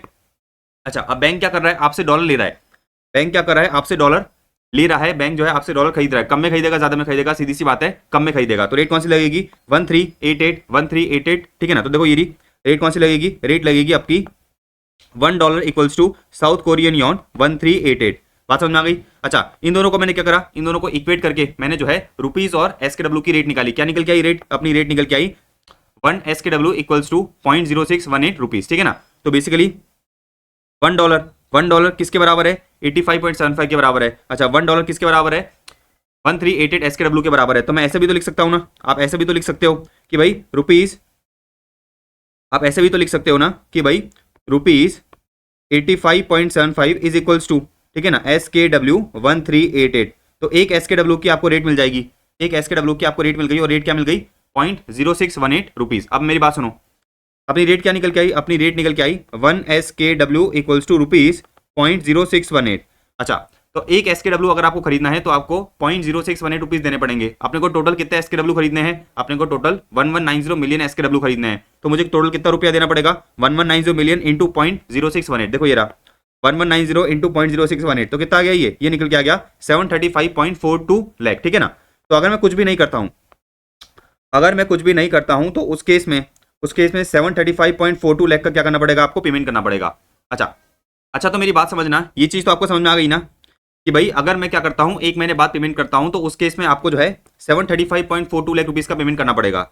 अच्छा मेरी बात सुनो, 1 फरवरी को आपने क्या करा था? इंपोर्ट कराया था माल साउथ कोरिया से। आपने ये देखा कि भाई अगर आप कुछ भी नहीं करते हो तो एक महीने बाद जो है, एक महीने बाद आपको जो पेमेंट करना पड़ेगा वो एक महीने बाद जो एक्चुअल में स्पॉट रेट चल रही होगी उसके बेसिस पे पेमेंट करना पड़ेगा। और पेमेंट निकाल दिया आपने कितना? 735.42 लाख। इतनी बात समझ में आई? अच्छा सुनो, आपने एक और चीज देखी, आपने जो है एक और चीज देखी कि भाई 1 फरवरी को जब आपने माल इंपोर्ट कराया तो उस दिन पे जो एक्सचेंज रेट है वो ये चल रही थी, उस दिन पे जो एक्सचेंज रेट है वो ये चल रही थी। तो आपने एक और चीज कैलकुलेट करी कि भाई फॉर एग्जांपल 1 फरवरी को जो एक्सचेंज रेट चल रही थी, 1 फरवरी को जो एक्सचेंज रेट चल रही थी, अगर यही एक्सचेंज रेट एक महीने बाद चल रही होती जब मुझे एक्चुअल में पेमेंट करना है तो मुझे कितने रुपीज का पेमेंट करना पड़ता? तो देखो मैंने ये निकाला कि भाई अगर फॉर एग्जाम्पल 1 फरवरी को जो स्पॉट रेट्स दे रखी है, 1 फरवरी को जो स्पॉट रेट्स दे रखी है, ठीक है ना, यही स्पॉट रेट्स अगर 1 मार्च को होती तो उस केस में मेरा रुपीज का पेमेंट कितना होता? तो उस केस में जो है आपका रुपीज का पेमेंट होता कितने का? 731.85 लाख का। तो आपने ये देखा कि आपने 1 फरवरी को माल इंपोर्ट कराया है, उस दिन पे एक्सचेंज रेट अपने को क्वेश्चन में दे रखी है। अगर यही एक्सचेंज रेट एक महीने बाद होती, अगर यही एक्सचेंज रेट एक महीने बाद होती, मतलब एक्सचेंज रेट चेंज नहीं होती, तो उस केस में आपको इतने रुपीज का पेमेंट करना पड़ता। लेकिन क्योंकि एक्सचेंज रेट चेंज हो गई, तो आपको इतने रुपीज का पेमेंट करना पड़ रहा है। तो आपको नुकसान कितने का हुआ? देखो आपको नुकसान कितने का हुआ? 735.42 माइनस 731.85, तो आपको 3.57 लाख का क्या हुआ? नुकसान हुआ। तो आपको बात समझ में आ रही है ना? अच्छा कैलकुलेशन कैसे करी अपन ने? जिस तरह से अपन ये वाली कैलकुलेशन करी सेम कैलकुलेशन अपन ऊपर भी करेंगे। तो अपन ने ये देखा कि भाई अगर आप कुछ भी नहीं करते हो, अगर जो है आप कुछ भी नहीं करते हो तो उस केस में आपका एक्सचेंज लॉस कितना होगा? उस केस में आपका जो है एक्सचेंज लॉस होगा 3.57 लाख का। अच्छा एक्सचेंज लॉस कैसे निकाला मैंने सिंपली ये देखा कि जिस दिन मैंने माल इंपोर्ट कराया है उस दिन पे जो एक्सचेंज रेट चल रही है, अगर वही एक्सचेंज रेट 1 महीने बाद चल रही होती तो उस केस में आपको इतने का पेमेंट करना पड़ता, लेकिन क्योंकि एक्सचेंज रेट तो चेंज हो गई है, क्योंकि 1 महीने बाद एक्सचेंज रेट तो चेंज हो गई है, तो बेसिकली चेंज एक्सचेंज रेट से आपको कितने का पेमेंट करना पड़ रहा है, तो इन दोनों का डिफरेंस ही आपको क्या है, नुकसान है। इन दोनों का डिफरेंस ही आपका क्या है, बेसिकली नुकसान है। डन है। तो ये चीज समझ में आ गई, ये चीज आपको समझ में आ गई कि भाई अगर आप कुछ भी नहीं करते हो तो उस केस में आपको एक्सचेंज लॉस कितना होगा। अच्छा, अपन ये देखने जा रहे हैं, अपन ये देखने जा रहे हैं कि भाई अगर मैं क्या करता हूं, नॉन डिलीवरेबल फॉरवर्ड कॉन्ट्रैक्ट कर लेता हूं, नॉन डिलीवरेबल फॉरवर्ड कॉन्ट्रैक्ट कर लेता हूं, तो उस केस में मेरी क्या पोजीशन रहेगी। सुनो मेरी बात। मैंने क्या कर लिया, नॉन डिलीवरेबल फॉरवर्ड कॉन्ट्रैक्ट कर लिया, तो आज के दिन पे मैंने क्या करा था, 1 फरवरी के दिन पे मैंने डीलर से कॉन्टैक्ट करा था और डीलर को ये कहा था कि डीलर देखो, 1 महीने बाद जो है मैं क्या करूंगा, 1 महीने बाद जो है मैं आपको डॉलर दूंगा और आप उसके बदले में आपका कहना मुझे SKW दे देना, और किस रेट से जो है कॉन्टैक्ट हुआ था, इस पर्टिकुलर रेट से कॉन्टैक्ट हुआ था। आ जाओ देखो, अब 1 महीने बाद मतलब 1 मार्च आ गई, 1 मार्च आ गई, आप किसके पास पहुंचे, आप जो है बेसिकली किसके पास पहुंचे, आप जो है डीलर के पास पहुंचे और डीलर को कहा, डीलर देखो, डीलर को कहा, डीलर देखो मुझे जो है 1190 मिलियन SKW दे दो और उसके बदले में जितने भी डॉलर बनते हैं मैं आपको पे कर दूंगा। अच्छा मुझे बताओ, 1 महीने बाद आप क्या करोगे, डीलर से 1 महीने बाद जो है आप क्या करोगे, डीलर से 1190 मिलियन SKW लोगे और उसको डॉलर दोगे। कितने डॉलर देने पड़ेंगे, आ जाओ, कितने डॉलर देने पड़ेंगे, तो आपको जो है देखो 856 115 डॉलर देने पड़ेंगे। कैसे भाई, देखो आप $1 दोगे, आप $1 दोगे, उसके बदले में आपको क्या मिलेगा, $1 दोगे, उसके बदले में आपको 1390 SKW मिलेंगे।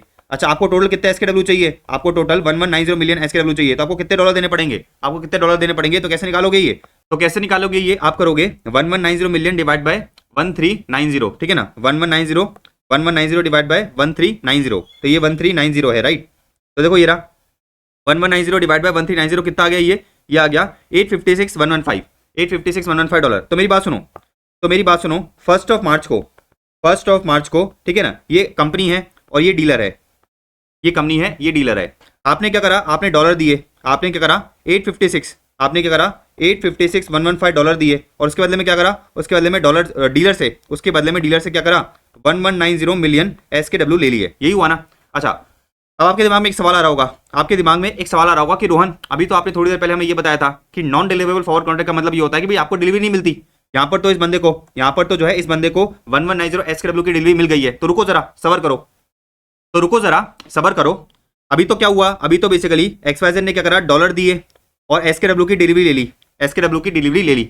अभी अपन ने पढ़ा था कि भाई जो आपका NDF कॉन्ट्रैक्ट होता है उसके अंदर तो डिलीवरी मिलती ही नहीं है, तो इस केस में क्या होगा, इस केस में जो ये आपका XYZ है, इसको क्या मिला है, इसको जो है 1190 मिलियन SKW मिले हैं। तो ये जो XYZ है ये क्या करेगा, डीलर को, ये जो डीलर है उसको 1190 मिलियन SKW दे देगा वापस, ठीक है ना, 1190 SKW बेच देगा और डीलर से क्या करेगा, डीलर से जो है डॉलर ले लेगा, डॉलर ले लेगा। अब सवाल आता है कि भाई ये जो XYZ है 1190 मिलियन SKW डीलर को क्या कर रहा है, वापस बेच रहा है, किस रेट से बेच रहा है, तो क्वेश्चन में आपको दे रखा है, देखो क्वेश्चन में आपको दे रखा है कि भाई after one month the dealer agreed for $1 equals to 1385 SKW as the rate for settlement, ठीक है ना। तो इसका मतलब क्या है, इसका सिंपल सा मतलब ये है कि भाई XYZ ने क्या करा, XYZ ने सबसे पहले तो डॉलर दिए और क्या करा 1190 मिलियन SKW ले लिए। कितने डॉलर दिए थे, 856,115 डॉलर दिए थे। अच्छा, फिर मैंने आपको बताया क्योंकि ये NDF कॉन्ट्रैक्ट है तो यहाँ पर जो है रोहन को डिलीवरी नहीं मिलती, तो उस केस में क्या होगा, जो भी रोहन को SKW मिले हैं, SKW मिले हैं, रोहन क्या करेगा, वापस रिटर्न कर देगा, वापस डीलर को भेज देगा।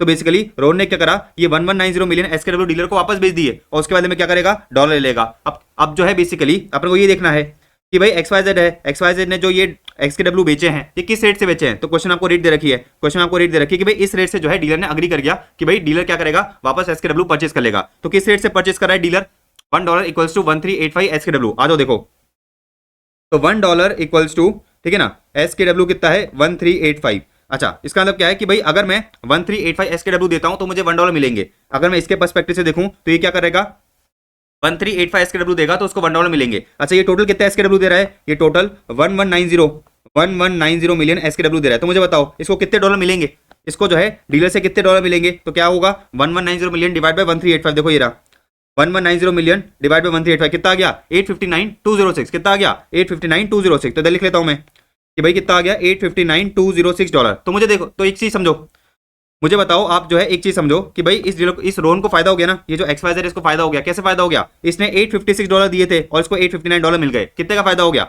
इसको जो है 3019 डॉलर का क्या हो गया, फायदा हो गया। तो NDF कॉन्ट्रैक्ट करने पे जो आपका ये जो आपका ये XYZ कंपनी है, इसको जो है टोटल कितना फायदा हुआ, $3019 का फायदा हो गया। कैसे फायदा हो गया मैंने आपको समझा दिया।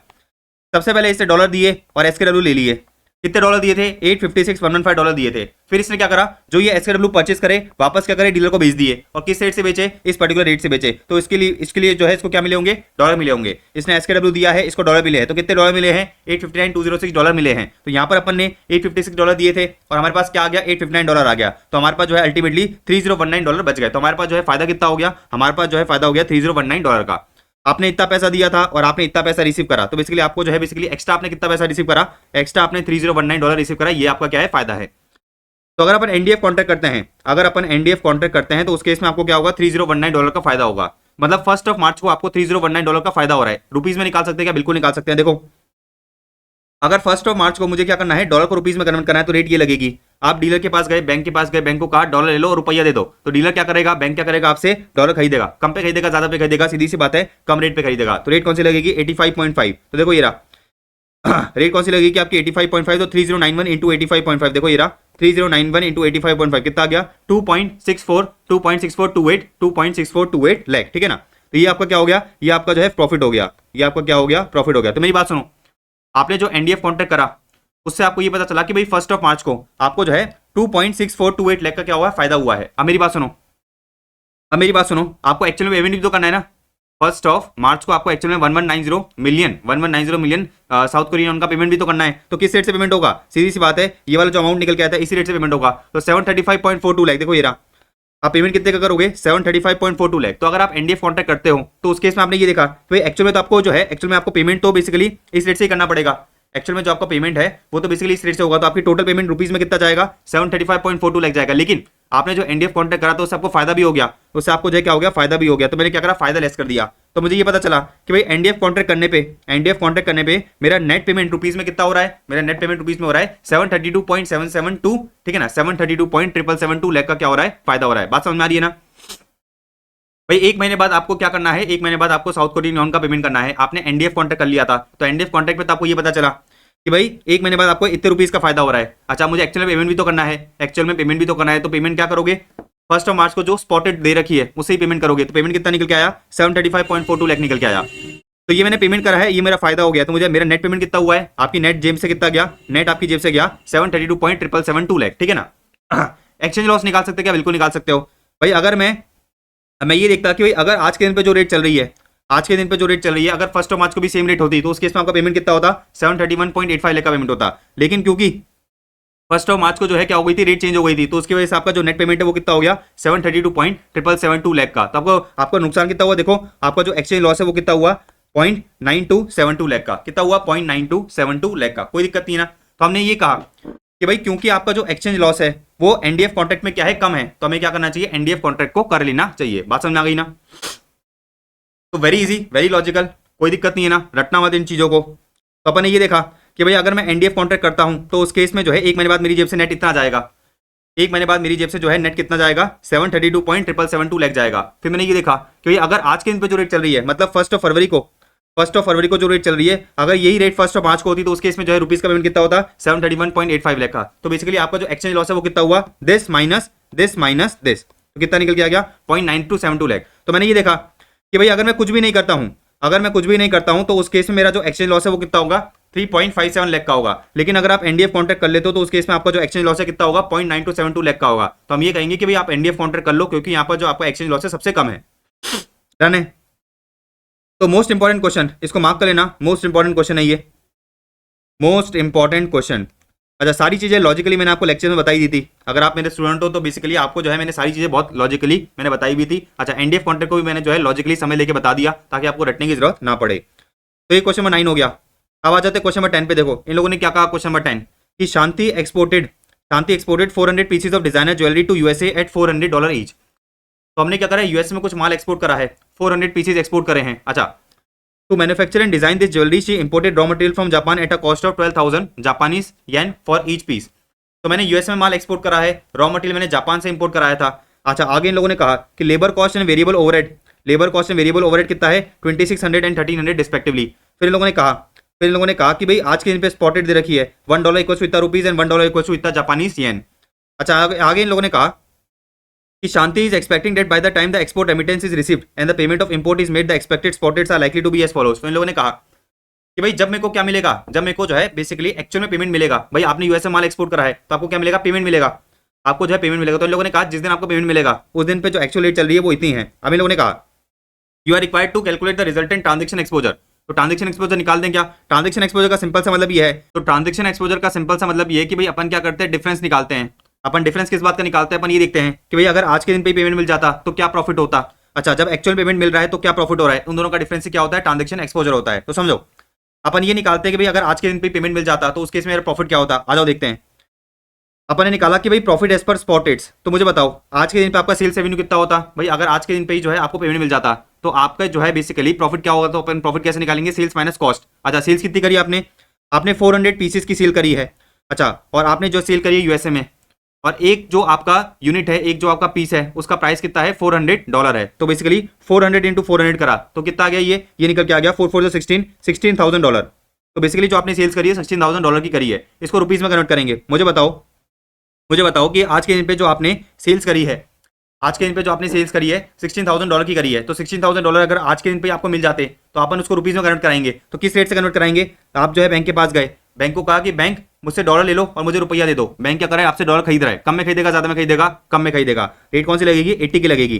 तो बेसिकली $16,000 इंटू 80 कितना हो गया, ये हो गया 1,28,00,000। मतलब मैं ये देखना चाह रहा हूँ कि आज के दिन पे अगर मुझे पेमेंट मिल जाता तो उस केस में मेरा प्रॉफिट क्या होता। तो बेसिकली आपने सेल्स करी है, आपने यूएस में सेल्स करी $16,000 की, आपको $16,000 आज के दिन पे मिल गए, आज के दिन पे आपने उसको रुपीज में कन्वर्ट कराया। तो ये तो हो गया आपका आज के दिन पे जो सेल्स है वो रुपीज अमाउंट में। अब मैं क्या करूंगा, लेस करूंगा कॉस्ट, लेस करेंगे अपन कॉस्ट। देखो क्वेश्चन में आपको बता रखा है कि भाई आपका लेबर कॉस्ट एंड आपका वेरिएबल ओवरहेड कॉस्ट जो है पर यूनिट कितना कितना है, 2600 एंड 1300 है। तो मैंने क्या करा, मैंने लेस करा लेबर कॉस्ट और वेरिएबल ओवरहेड कॉस्ट। तो 400 इंटू 2600 एंड 400 इंटू 1300। तो 2600 पर यूनिट का है, टोटल यूनिट्स कितने हैं 400 है। तो आपका लेबर कॉस्ट कितना हो गया 10,40,000 और आपका वेरिएबल ओवरहेड कॉस्ट कितना हो गया 5,20,000। अच्छा अब बात करेंगे अपन किसकी, बात करेंगे अपन जो अपना रॉ मटेरियल आपने जापान से इंपोर्ट कराया है। तो सुनो आज के दिन पे आपने जापान से रॉ मटेरियल इंपोर्ट कराया है। अच्छा प्राइस क्या है, अगर आप देखोगे तो आपको बता रखा है कि जापानी येन 12,000 जापानी येन का बेसिकली क्या है प्राइस है। मतलब आपने एक यूनिट इंपोर्ट कराया है, उसका प्राइस कितना है 12,000 जापानी येन। अच्छा तो आपने टोटल कितना इंपोर्ट कराया होगा, आपने टोटल 400 पीसेस इंपोर्ट कराए होंगे। तो इंटू मैं कर देता हूँ 400 इंटू क्या करा आपने करा 400 इंटू कर दिया आपने 400। तो देखो ये क्या निकल के आ गया, ये अपना निकल के आ गया कि भाई आपने जो है टोटल कितने जापानी येन का माल इंपोर्ट कराया है। निकालो कितना आ रहा है, अपन करते हैं 12,000 इंटू मैंने करा 400 कितना आ गया, ये निकल के आ गया आपका 48 लाख। तो ये निकल के आ गया आपका 48 लाख जापानी येन। तो आज के दिन पे जो आपने जापान से माल इंपोर्ट कराया है उसका जापानी येन में फिगर कितना है 48 लाख का है। अच्छा सुनो अगर आज के दिन पे मैं पेमेंट करता हूं, आज के दिन पे अगर मैं पेमेंट करता हूं तो बेसिकली मुझे कितने रुपीस का पेमेंट करना पड़ेगा, चलो निकालते हैं। भाई देखो आपको 48 लाख जापानी येन का पेमेंट करना है, 48 लाख जापानी येन का क्या करना है, पेमेंट करना है। आप बैंक के पास गए और बैंक को बोला कि बैंक देखो मुझे जो है जापानी येन दे दो, मुझे क्या करो जापानी येन दे दो। तो बैंक ने बोला कि भाई देखो हम जापानी येन आपको दे देंगे, आपके पास डॉलर है क्या, आपके पास डॉलर है क्या, मेरे पास डॉलर नहीं है। भाई मेरे पास तो डॉलर नहीं है, तो सबसे पहले अपने क्या करना पड़ेगा, सबसे पहले मुझे डॉलर लेके आना पड़ेगा। तो ये जो शांति है इसको क्या करना है, जापानी येन का पेमेंट करना है। अब जापानी येन का पेमेंट करने के लिए इसके पास डॉलर होने चाहिए, अब डॉलर तो है नहीं, तो सबसे पहले क्या करेगी शांति, डॉलर खरीदेगी। सबसे पहले क्या करेगी, बैंक से डॉलर खरीदेगी, फिर इसके पास डॉलर आ जाएगा तो फिर डॉलर से वो क्या करेगी, जापानी येन खरीद लेगी। तो देखो सबसे पहले अपन डॉलर खरीदेंगे, तो डॉलर जो है बेसिकली अपन बैंक के पास गए, बैंक को कहा कि भाई मुझे डॉलर भेज दो। बैंक कम में बेचेगी ज्यादा बेचेगी, सीधी सी बात है ज्यादा बेचेगी। तो रेट कौन सी लगेगी, $1 इक्वल्स टू ₹81। तो सबसे पहले आपने क्या करा, डॉलर खरीदा, आपके पास डॉलर आ गया। अब आपका जो है डॉलर आ गया, डॉलर लेके आप बैंक के पास पहुंचे और बैंक को कहा बैंक डॉलर ले लो और जापानी येन दे दो। अच्छा बैंक को क्या कहा, बैंक को कहा कि बैंक डॉलर ले लो और जापानी येन दे दो। तो बैंक क्या कर रही है, आपसे डॉलर खरीद रही है, कम में खरीदेगी ज्यादा में खरीदेगी, सीधी सी बात है कम में खरीदेगी। तो रेट क्या लगेगी, रेट लगेगी $1 इक्वल्स टू 135 जापानी येन। तो बेसिकली अपने को एक चीज समझ में आ गई, अपने को जो है एक चीज समझ में आ गई कि भाई जापानी येन और रुपीस का जो है बेसिकली एक्सचेंज रेट क्या निकल के आया, जापानी येन और रुपीस का एक्सचेंज रेट निकल के आ गया ₹81 इक्वल्स टू 135 जापानी येन। मतलब शांति को क्या करना पड़ेगा, 81 रुपीस का पेमेंट करना पड़ेगा। शांति को क्या करना पड़ेगा, 81 रुपीस का पेमेंट करना पड़ेगा, तब जाके उसको क्या मिलेगा, 135 जापानी येन मिलेंगे। अच्छा मुझे तो टोटल कितने जापानी येन चाहिए, 48 लाख जापानी येन चाहिए, 48 लाख जापानी येन चाहिए। तो मुझे बताओ कि भाई आपको टोटल कितने रुपीस का पेमेंट करना पड़ेगा। तो 48 लाख क्या हो जाएगा, 48 lakh into 81, 48 lakh into 81 divide by 135 करो कितना आ रहा है भाई, 48 lakh into 81 divide by 48 lakh into 81 divide by करा मैंने 135 कितना आ गया, ये आपका निकल के आ गया। देखो ये आपका निकल के आ गया 28,80,000। तो इसका सिंपल सा मतलब ये है कि भाई ये तो आपका क्या है, सेल्स है, ये आपका टोटल कॉस्ट है, तो आपका प्रॉफिट कितना हो जाएगा, आपका प्रॉफिट हो जाएगा 83,60,000 का। आपका प्रॉफिट कितना हो गया, 83,60,000 का क्या हो गया, प्रॉफिट हो गया। मतलब आपने ये देखा कि भाई अगर मैंने क्या करा आज के दिन पे जो है प्रॉफिट निकाला, आज के दिन पे जो है प्रॉफिट निकाला, तो आज के दिन पे प्रॉफिट कितना निकल के आया, 83,60,000। तो मैंने ये देखा कि भाई अगर सारा का सारा जो पेमेंट है वो आज के दिन पे ही हो जाता है, तो उस केस में मेरा प्रॉफिट कितना होगा, 83,60,000 का। लेकिन फॉर एग्जाम्पल अगर मैं निकालता हूं, अगर जो है मैं प्रॉफिट निकालता हूं as per these rates, in rate से जो है अगर मैं प्रॉफिट निकालता हूं तो मेरा प्रॉफिट कितना निकल के आएगा, आपका प्रॉफिट निकल के आएगा 86,28,800 का। तो आपने ये देखा कि भाई आपको जो है क्या हो रहा है, आपको जो है ज्यादा प्रॉफिट हो रहा है, आपको जो है क्या हो रहा है, ज्यादा प्रॉफिट हो रहा है। तो आपने ये देखा कि आज के दिन पे आज की रेट से अगर मैं प्रॉफिट निकालता हूं तो निकल के आ रहा है 83,60,000। लेकिन अगर चेंज रेट से मैं प्रॉफिट निकालता हूं तो वो कितना निकल के आ रहा है, 86,28,000। तो आपका प्रॉफिट बढ़ गया ना, आपका देखो प्रॉफिट बढ़ गया। तो बेसिकली क्या हुआ, ट्रांजेक्शन एक्सपोजर से आपको प्रॉफिट हुआ है, कितने का प्रॉफिट हुआ है, दिस माइनस दिस। तो देखो ये रहा 2,68,800 का आपको क्या हुआ है, प्रॉफिट हुआ है। तो लॉजिकली बात समझ में आई ना। ट्रांजेक्शन एक्सपोजर क्या होता है, मैंने आपको समझाया था। ट्रांजेक्शन एक्सपोजर क्या होता है, मैंने आपको समझाया था। सिंपल से आपको ये देखना है कि अगर आज के दिन पे सारा पेमेंट हो जाता है तो मेरा प्रॉफिट क्या होगा, आज के दिन पे जाकर सारा पेमेंट हो जाता है तो मेरा प्रॉफिट क्या होता है। अच्छा, लेकिन एक्चुअल में पेमेंट तो बेसिकली बाद में हो रहा है, एक्चुअल में पेमेंट तो क्या हो रहा है, बाद में हो रहा है। तो मैंने ये देखा कि जब एक्चुअल में पेमेंट हो रहा है उस दिन पे जो रेट चल रही थी उससे अगर मैं प्रॉफिट निकालता हूं तो प्रॉफिट कितना निकल के आएगा, मेरा प्रॉफिट निकल के आएगा 86,28,800। तो अपने ये देखा कि ट्रांजेक्शन एक्सपोजर से क्या हो रहा है, आपको प्रॉफिट हो रहा है, कितने का प्रॉफिट हो रहा है, 268,800 का जो है आपको क्या हो रहा है, प्रॉफिट हो रहा है। डन है, कोई दिक्कत नहीं है। अच्छा, ये वाली कैलकुलेशन कैसे करोगे, ये वाली जो आपका कैलकुलेशन है कैसे करोगे, जो अपने ऊपर कैलकुलेशन करी है, सेम कैलकुलेशन जो है नीचे होगी, बस नीचे जो एक्सचेंज रेट है वो कौन सी यूज करेंगे अपन, ये वाली यूज करेंगे। तो लॉजिकली बात समझ आ गई कि भाई किस तरह से अपन जो है ट्रांजेक्शन एक्सपोजर का जो है रिजल्ट निकालेंगे। तो यहाँ पर जो है क्या हो रहा है, ट्रांजेक्शन एक्सपोजर की वजह से आपको प्रॉफिट हो रहा है। डन है। तो ये अपना क्वेश्चन नंबर 10 हो गया।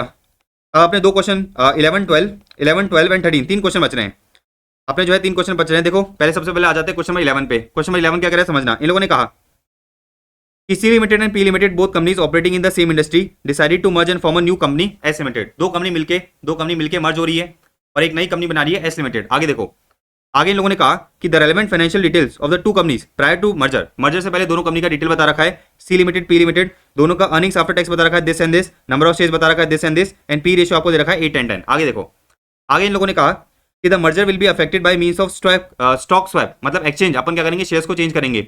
अच्छा, एक्सचेंज जो क्या दे रखा है, इन लोगों ने कहा कि the merger will be affected by means of, ठीक है ना, stock swap of 3 shares of C limited, 3 shares of C limited for 1 share of P limited. तो मेरी बात सुनो, अपन क्या करेंगे, पी लिमिटेड के एक शेयर के बदले में सी लिमिटेड के 3 शेयर इशू करेंगे।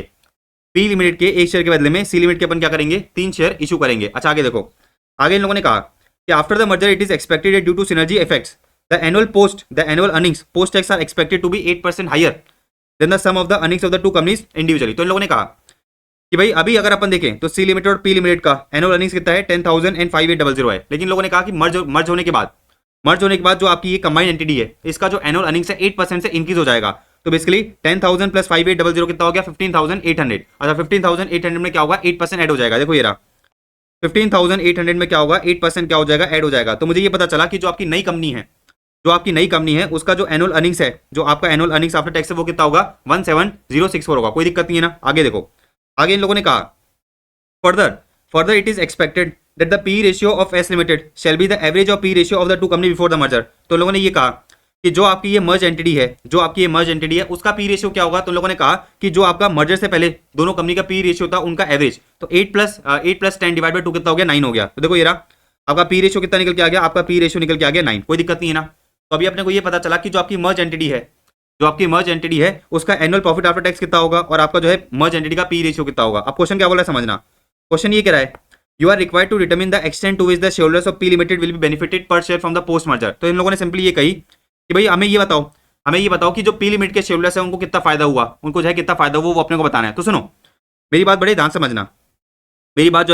समझना, मुझे ये पता है भाई, आपको जो है एक फॉर्मुला पता है, पी रेशियो का फॉर्मुला क्या होता है, पी रेशियो का फॉर्मुला होता है MPS upon EPS, right. P ratio का फॉर्मुला होता है एमपीएस अपॉन ईपीएस। अच्छा, कंबाइंड एंटिटी का आपको पी रेशियो पता है, कंबाइंड एंटिटी का आपको टोटल अर्निंग्स पता है, तो क्या कंबाइंड एंटिटी का आप जो है टोटल मार्केट वैल्यू निकाल सकते हो क्या, बिल्कुल निकाल सकते हैं। तो 17,064 इंटू मैंने 9 करा, देखो ये रहा 17,064 इंटू 9 करा, तो बेसिकली कंबाइंड एंटिटी का मार्केट वैल्यू कितना निकल के आ गया, 153,576। कोई दिक्कत नहीं है ना।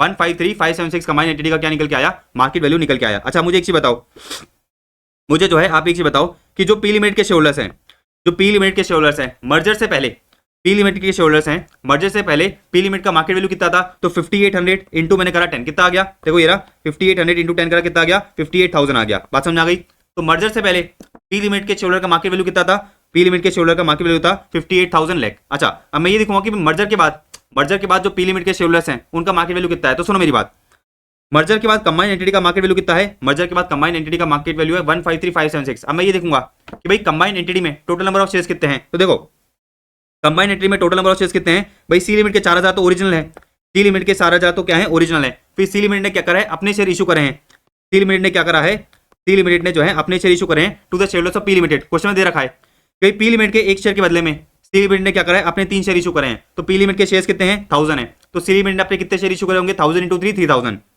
तो इसका मतलब सिंपल सी बात ये है कि मर्ज एंटिटी के अंदर टोटल 7000 शेयर्स हैं, मर्ज एंटिटी के अंदर टोटल 7000 शेयर्स हैं। अच्छा 4000 शेयर्स तो किसके पास है, 4000 शेयर्स तो बेसिकली सी लिमिट के शेयरहोल्डर्स के पास है, और 3000 शेयर्स किसके पास है, पी लिमिट के शेयरहोल्डर्स के पास है। तो मुझे एक चीज बताओ, मर्ज एंटिटी की मार्केट वैल्यू, मर्ज एंटिटी की टोटल मार्केट वैल्यू इतनी है, मर्ज एंटिटी की टोटल मार्केट वैल्यू कितनी है 153576। अच्छा मुझे बताओ मर्ज एंटिटी की जो मार्केट वैल्यू है वो कितनी है 153576 है। अच्छा इस मार्केट वैल्यू में से ये जो आपकी मार्केट वैल्यू है इसमें से पी लिमिट की मार्केट वैल्यू कितनी है, तो अपन निकाल सकते हैं क्या, 153576 डिवाइड बाय 7000 इंटू 3000। देखो ये रहा, अपने वही करा तो कितना निकल के आ गया 65818.29। बात समझ आई ना भाई। देखो ये तो आपकी जो मार्केट वैल्यू है पूरी कंबाइंड एंटिटी की है, क्या है पूरी कंबाइंड एंटिटी की है। अब मुझे तो ये चाहिए कि भाई जो आपके पी लिमिट के शेयरहोल्डर्स हैं, जो पी लिमिट के शेयरहोल्डर्स हैं उनको कितनी मार्केट वैल्यू मिल रही है। तो अपन ने करा 153576 डिवाइड बाय 7000 करा, तो मुझे एक शेयर की मार्केट वैल्यू मिल गई। पी लिमिट के शेयरहोल्डर्स के पास कितने शेयर्स हैं 3000 शेयर्स है, तो मैंने क्या करा मल्टीप्लाई करा 3000। देखो यही करा है अपन ने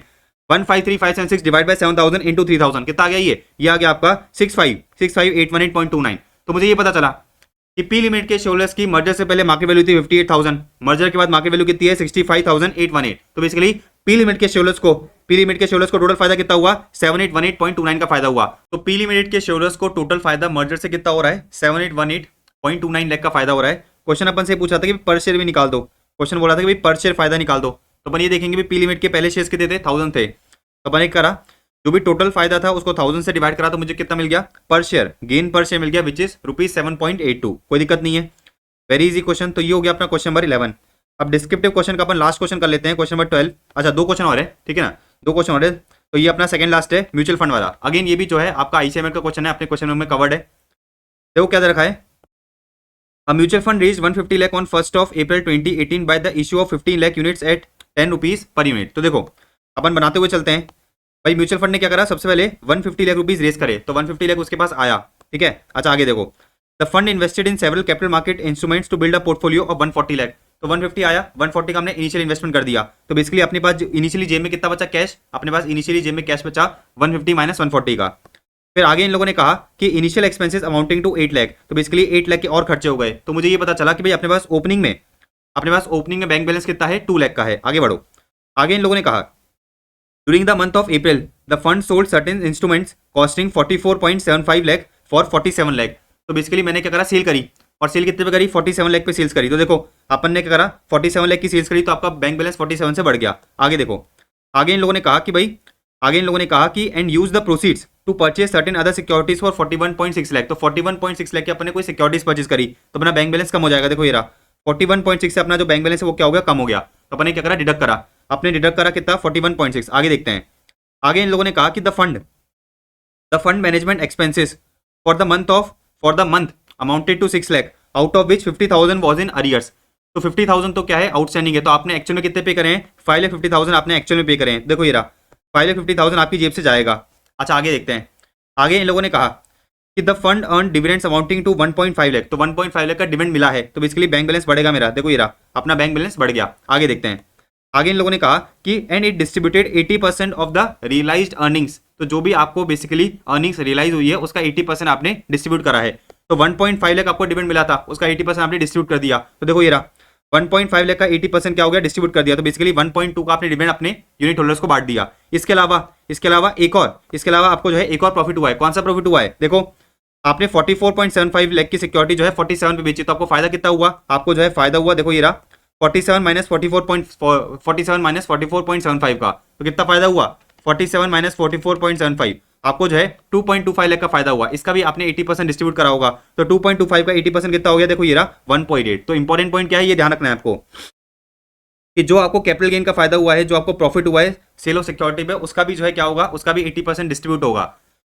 तो अपन ने ये देखा कि भाई ओपनिंग में आपके पास जो है कितना था बैंक बैलेंस, 2 लाख था, उसमें अपन ने क्या करा, उसमें अपन ने सेल को ऐड करा, डिविडेंड रिसीव को ऐड करा, टोटल कितना हो गया 50.5। तो 50.5 का आपके पास टोटल बैंक बैलेंस था, उसमें से आपने ये सारे खर्चे करे, तो आपने ये सारे खर्चे करे तो आपके पास क्लोजिंग में बैंक बैलेंस कितना बचा है, क्लोजिंग में बैंक बैलेंस बचा है 0.4 का, कोई दिक्कत नहीं है। अच्छा आगे देखते हैं, आगे इन लोगों ने कहा कि the market value of the portfolio on 30 अप्रैल कितना है, 147.85 है। तो पोर्टफोलियो का मार्केट वैल्यू कितना है 147.85। अच्छा क्वेश्चन अपन से बोल क्या रहा है, क्वेश्चन अपन से बोल रहा है कि भाई आप क्या करो, एनएवी निकालो। क्वेश्चन ये बोल रहा है कि भाई आप क्लोजिंग एनएवी निकालो। तो क्लोजिंग एनएवी निकालने के लिए अपन क्या करेंगे, total asset minus total liabilities करेंगे। भाई टोटल एसेट कैसे निकलेंगे, अपन ने ये देखा कि भाई आपके पास क्लोजिंग कैश बैलेंस कितना है, क्लोजिंग में आपका जो पोर्टफोलियो का मार्केट वैल्यू वो कितना है, तो आपका ये टोटल एसेट्स आ गया, ये आ गया आपका टोटल एसेट्स 148.25 का। अच्छा आपकी टोटल लायबिलिटीज लेस करेंगे, तो लायबिलिटीज कौन सी है भाई, ये तो 50,000 की एक लायबिलिटी है जो भी क्या है आउटस्टैंडिंग है, तो आपने करा लायबिलिटी लेस करी, तो ये टोटल एसेट में से आपने करा 50,000 की लायबिलिटी लेस करी, तो आपके पास जो है क्लोजिंग नेट एसेट कितने के आ गए 147.75 के। आपके पास टोटल यूनिट्स कितनी है, तो देखो आपने कितनी यूनिट्स इशू करी है, अगर आप देखोगे तो आपने जो है 150 लाख रेस करे हैं, और बेसिकली एक यूनिट का आपने जो प्राइस है वो कितना है 10 है, तो आपने टोटल कितनी यूनिट्स इशू करी है 15 लाख यूनिट्स इशू करी है। तो देखो ये रहा नंबर ऑफ यूनिट्स कितनी है 15 लाख है, तो आपको क्लोजिंग एनएवी कितना आ गया, आपको क्लोजिंग एनएवी निकल के आ गया 9.85, कोई दिक्कत नहीं है। तो क्वेश्चन ने बोला कि भाई an investor subscribe to 1000 units on 1 April 2018 and dispose it of at the closing NAV, determine his annual rate of earnings. तो सबसे पहले अपन ने क्या करा, क्लोजिंग एनएवी निकाली। अब अपने को क्या करना है, इस इन्वेस्टर का क्या करना है, इस इन्वेस्टर का एनुअल रेट ऑफ अर्निंग्स निकालना है। तो सुनो मेरी बात, इन्वेस्टर ने क्या करा था 1 अप्रैल को 10 रुपीज में जो है म्यूचुअल फंड की करी थी, एक यूनिट परचेज करी थी। तो मुझे बताओ उसने जो है 10 रुपीज की एक यूनिट परचेज करी थी, क्लोजिंग में उसकी वैल्यू कितनी है 9.85 है, तो इस यूनिट पे उसको नुकसान कितने का हुआ, इस यूनिट पे अगर आप देखोगे तो उसको नुकसान हुआ 0.15 का। तो बेसिकली 10 माइनस 9.85, तो देखो एक यूनिट पे उसको जो है क्या हुआ 1 यूनिट पे उसको 0.15 का नुकसान हुआ, लेकिन बेसिकली एक यूनिट पे उसको जो है कुछ फायदा भी हुआ है। यहाँ पर अगर अपन देखें तो कैपिटल गेन डिस्ट्रीब्यूट हुआ है 1.8 का, और डिविडेंड डिस्ट्रीब्यूट है 1.2 का, टोटल कितना हो गया, ये हो गया 3, ये कितना हो गया टोटल 3 लाख हो गया। तो टोटल 3 लाख का जो है बेसिकली अर्निंग्स डिस्ट्रीब्यूट हुआ है, टोटल यूनिट्स कितनी थी 15 लाख थी, तो 3 लाख डिवाइड अगर मैं 15 करता हूं तो कितना आता है 0.2। तो बेसिकली जो आपका ये म्यूचुअल फंड का यूनिट होल्डर है, इसको क्या हुआ है, उसको जो है यूनिट पे 0.2 का फायदा हुआ है, लेकिन 0.15 का नुकसान हुआ है, तो इसका टोटल फायदा कितना हुआ है, इसका टोटल फायदा हुआ है 0.05 का। बात समझ आ रही है ना। तो बेसिकली आपने 1 अप्रैल को क्या करा था 10 रुपीज की यूनिट परचेज करी थी, एक महीने बाद उसकी जो वैल्यू है वो कितनी है 9.85 है। अच्छा लेकिन इस एक महीने में आपको जो है क्या हुआ है 0.2 रुपीज का डिविडेंड और कैप गेन्स भी मिला है, तो बेसिकली आपका जो टोटल फायदा है नेट में वो कितना निकल के आ रहा है 0.05। बात समझ में आ गई। तो 0.2 का आपको फायदा हो रहा है, 0.15 का आपको नुकसान हो रहा है, तो नेट फायदा कितना हो गया 0.05 हो गया। अच्छा तो ये आपका नेट फायदा हो गया, आपने इनिशियली लगाया था 10 रुपीज, तो बेसिकली 0.5 डिवाइड बाय 10 इंटू 100 करोगे तो आपका जो है रेट ऑफ रिटर्न कितना निकल के आ जाएगा 0.5%। लेकिन ये 0.5% तो मंथली है, अगर एनुअल में कन्वर्ट करना है तो अपन क्या करेंगे इंटू 12 कर देंगे। तो अगर आप क्या करते हो इंटू 12 करते हो तो आपका जो एनुअल रेट ऑफ रिटर्न है वो कितना निकल के आ जाएगा 6% निकल के आ जाएगा। तो ये हो गया अपना क्वेश्चन नंबर 12, नया क्वेश्चन नहीं था, अपने क्वेश्चन बैंक का ही क्वेश्चन है, ठीक है ना। आ जाते हैं अपन लास्ट क्वेश्चन पे, डिस्क्रिप्टिव के लास्ट क्वेश्चन पे, क्वेश्चन नंबर 13। देखो अगेन वेरी इजी क्वेश्चन, समझना क्या कह रहा है। इन लोगों ने कहा कि भाई The Treasury Department of a global bank incorporated in UK wants to invest 200 million pound on 1st January 2019 for a period of 6 months and has the following options। मेरी बात बड़ी ध्यान समझना, एक यूके की कंपनी है, उसके पास 200 मिलियन पाउंड है, कब है 1 जनवरी 2019 को है, 6 महीने के लिए हमें इसको इन्वेस्ट करना है। हमारे पास दो ऑप्शन है, दो ऑप्शन है। पहला ऑप्शन तो क्या है, पहला ऑप्शन तो ये है कि the fixed income tax of the US proposed to invest the amount in 6 month GSEC securities that provide a return of 5% per annum। तो एक तो ऑप्शन ये है कि भाई हम क्या करें, हम जो है इसको यूएसए में इन्वेस्ट कर दें, इसको यूएसए की गवर्नमेंट सिक्योरिटी में इन्वेस्ट कर दें, वहां पर हमें क्या मिलेगा, वहां पर हमें जो है 5% पर एनम का रिटर्न मिलेगा। तो सुनो मेरी बात, हम तो कहाँ के हैं, यूके के हैं, यूके में क्या चलता है पाउंड चलता है। तो एक तो ऑप्शन ये है कि भाई डॉलर में, एक तो ऑप्शन ये है कि भाई ये जो आपके पास पाउंड है इसको डॉलर में कन्वर्ट करके क्या कर दिया जाए, यूएस में इन्वेस्ट कर दिया जाए। चलो अपन करके देखते हैं कि भाई अगर मैं क्या करता हूं डॉलर में कन्वर्ट करके यूएस में इन्वेस्ट करता हूं तो 6 महीने बाद मेरे पास टोटल अमाउंट कितना होगा। आ जाओ निकालते हैं, इसको जो है अपन निकालते हैं। देखो ये रहा, सबसे पहले अपन क्या करेंगे, सबसे पहले आप क्या करोगे, ये जो पाउंड है इसको क्या करोगे डॉलर में कन्वर्ट करोगे। देखो आज के दिन पे रेट कितनी दे रखी है, आज के दिन पे अगर आप देखोगे तो बेसिकली आपको डॉलर और पाउंड की रेट क्या बता रखी है, डॉलर और पाउंड की रेट बता रखी है 1.2। देखो तो इधर लिख लेता हूं मैं, क्या दे रखा है आपको 1 पाउंड इक्वल्स टू, ठीक है ना, 1 पाउंड इक्वल्स टू 1.28 डॉलर। अच्छा मेरे पास टोटल पाउंड कितने हैं, आपके पास टोटल पाउंड है 200 मिलियन पाउंड है। तो इसको अगर मैं डॉलर में कन्वर्ट करूंगा तो क्या करोगे, 200 मिलियन इंटू 1.28, देखो ये रहा, अपन ने करा 200 मिलियन इंटू 1.28, कितना आ गया ये भाई, 200 इंटू 1.28 करता हूं तो कितना आ जाएगा, $256 आ गया। बात समझ में आ गई, तो बात समझ में आ गई ना आपको। सबसे पहले अपन ने क्या करा, पाउंड को डॉलर में कन्वर्ट कर लिया। अब इसको मैं क्या करूंगा, इसको जो है इन्वेस्ट कर दोगे 6 महीने के लिए, कितना रेट ऑफ रिटर्न मिलेगा आपको, यहाँ पर अगर अपन देखें तो 5% पर एनम का मिलेगा। 6 महीने के लिए इन्वेस्ट करेंगे तो बेसिकली 2.5% हो जाएगा। तो 256 का 2.5% कर दो, 256 का 2.5% कर दो, कितना आ जाएगा ये 6.4 मिलियन। तो 6 महीने बाद, 6 महीने बाद आपका जो है पैसा कितना होगा, 6 महीने बाद जो है आपके पास पैसा होगा $262.4 मिलियन। अच्छा अब मुझे क्या करना पड़ेगा, इसको जो है 6 महीने बाद की रेट से, 6 महीने बाद की रेट से जो है पाउंड में कन्वर्ट करना पड़ेगा। तो देखो क्वेश्चन में एक और चीज बता रखी है, क्वेश्चन में जो है एक और चीज बता रखी है कि भाई आज के दिन पे आप क्या कर सकते हो, 6 महीने बाद का एक फॉरवर्ड कॉन्ट्रैक्ट कर सकते हो 1.30331 की रेट से। तो सिंपल सी बात ये है कि ये जो मेरा डॉलर है इसको मैंने क्या करा, 1.30331 की रेट से जो है पाउंड में कन्वर्ट करा, कितना आ गया ये निकल के आ गया आपका 201.3335 सॉरी। तो अपन ने क्या करा, 6 महीने बाद जो अपने पास क्या था डॉलर था उसको मैंने क्या करा, पाउंड में कन्वर्ट करा, तो कितना आ गया ये 201.335 मिलियन। तो आपको फायदा कितना हुआ, तो आपके पास इनिशियली आपने जो है इनिशियली इन्वेस्टमेंट करा था 200 मिलियन पाउंड का। अच्छा 6 महीने बाद आपको कितना मिला है, 201.3335 मिलियन पाउंड मिला है। तो आपका फायदा कितने का हो गया, आपको फायदा हो गया 1.333 मिलियन पाउंड का क्या हो गया, फायदा हो गया। तो मैंने ये देखा कि भाई अगर मैं क्या करता हूँ, गवर्नमेंट की सिक्योरिटी में पैसा इन्वेस्ट कर देता हूँ, यूएसए की गवर्नमेंट की सिक्योरिटी में पैसा इन्वेस्टमेंट कर देता हूँ, तो उस केस में फायदा कितने का होगा, उस केस में जो है आपको 1.335 मिलियन पाउंड का क्या होगा, फायदा होगा। अच्छा दूसरा ऑप्शन देखते हैं, दूसरा ऑप्शन क्या है समझना, दूसरा ऑप्शन ये है कि भाई अपन जापान में इन्वेस्ट कर दें, अपन क्या करें, जापान में इन्वेस्ट कर दें। पढ़ो देखो, the equity trading desk in Japan wants to invest the entire 200 million pound, ठीक है ना, in the high dividend yielding जापानी securities that would earn a dividend income of 1182 million Japanese yen, ठीक है ना। अच्छा तो ये लोग कह रहे हैं कि भाई क्या करो, ये पाउंड है, ये पाउंड है, इसको जो है क्या करो जापानी येन में कन्वर्ट करो। हम क्या करेंगे, जापानी येन में कन्वर्ट करके जापान की सिक्योरिटीज में पैसा लगा देंगे। जापान की सिक्योरिटीज में अगर आप पैसा लगाओगे तो 1182 मिलियन येन का आपको डिविडेंड भी मिलेगा। तो देखो अगर मैं क्या करता हूँ, जापान में इन्वेस्ट करता हूँ, अगर मैं क्या करता हूँ जापान में इन्वेस्टमेंट करता हूँ, तो जापान से मुझे एक तो डिविडेंड इनकम मिलेगी 1182 मिलियन येन की। अच्छा आपको जापान में इन्वेस्ट करना है, आपको जापान में इन्वेस्ट करना है, तो सीधी सी बात है पाउंड को क्या करोगे, जापानी येन में कन्वर्ट करोगे। रेट क्या दे रखी है, देखो रेट बता रखी है 148.0002।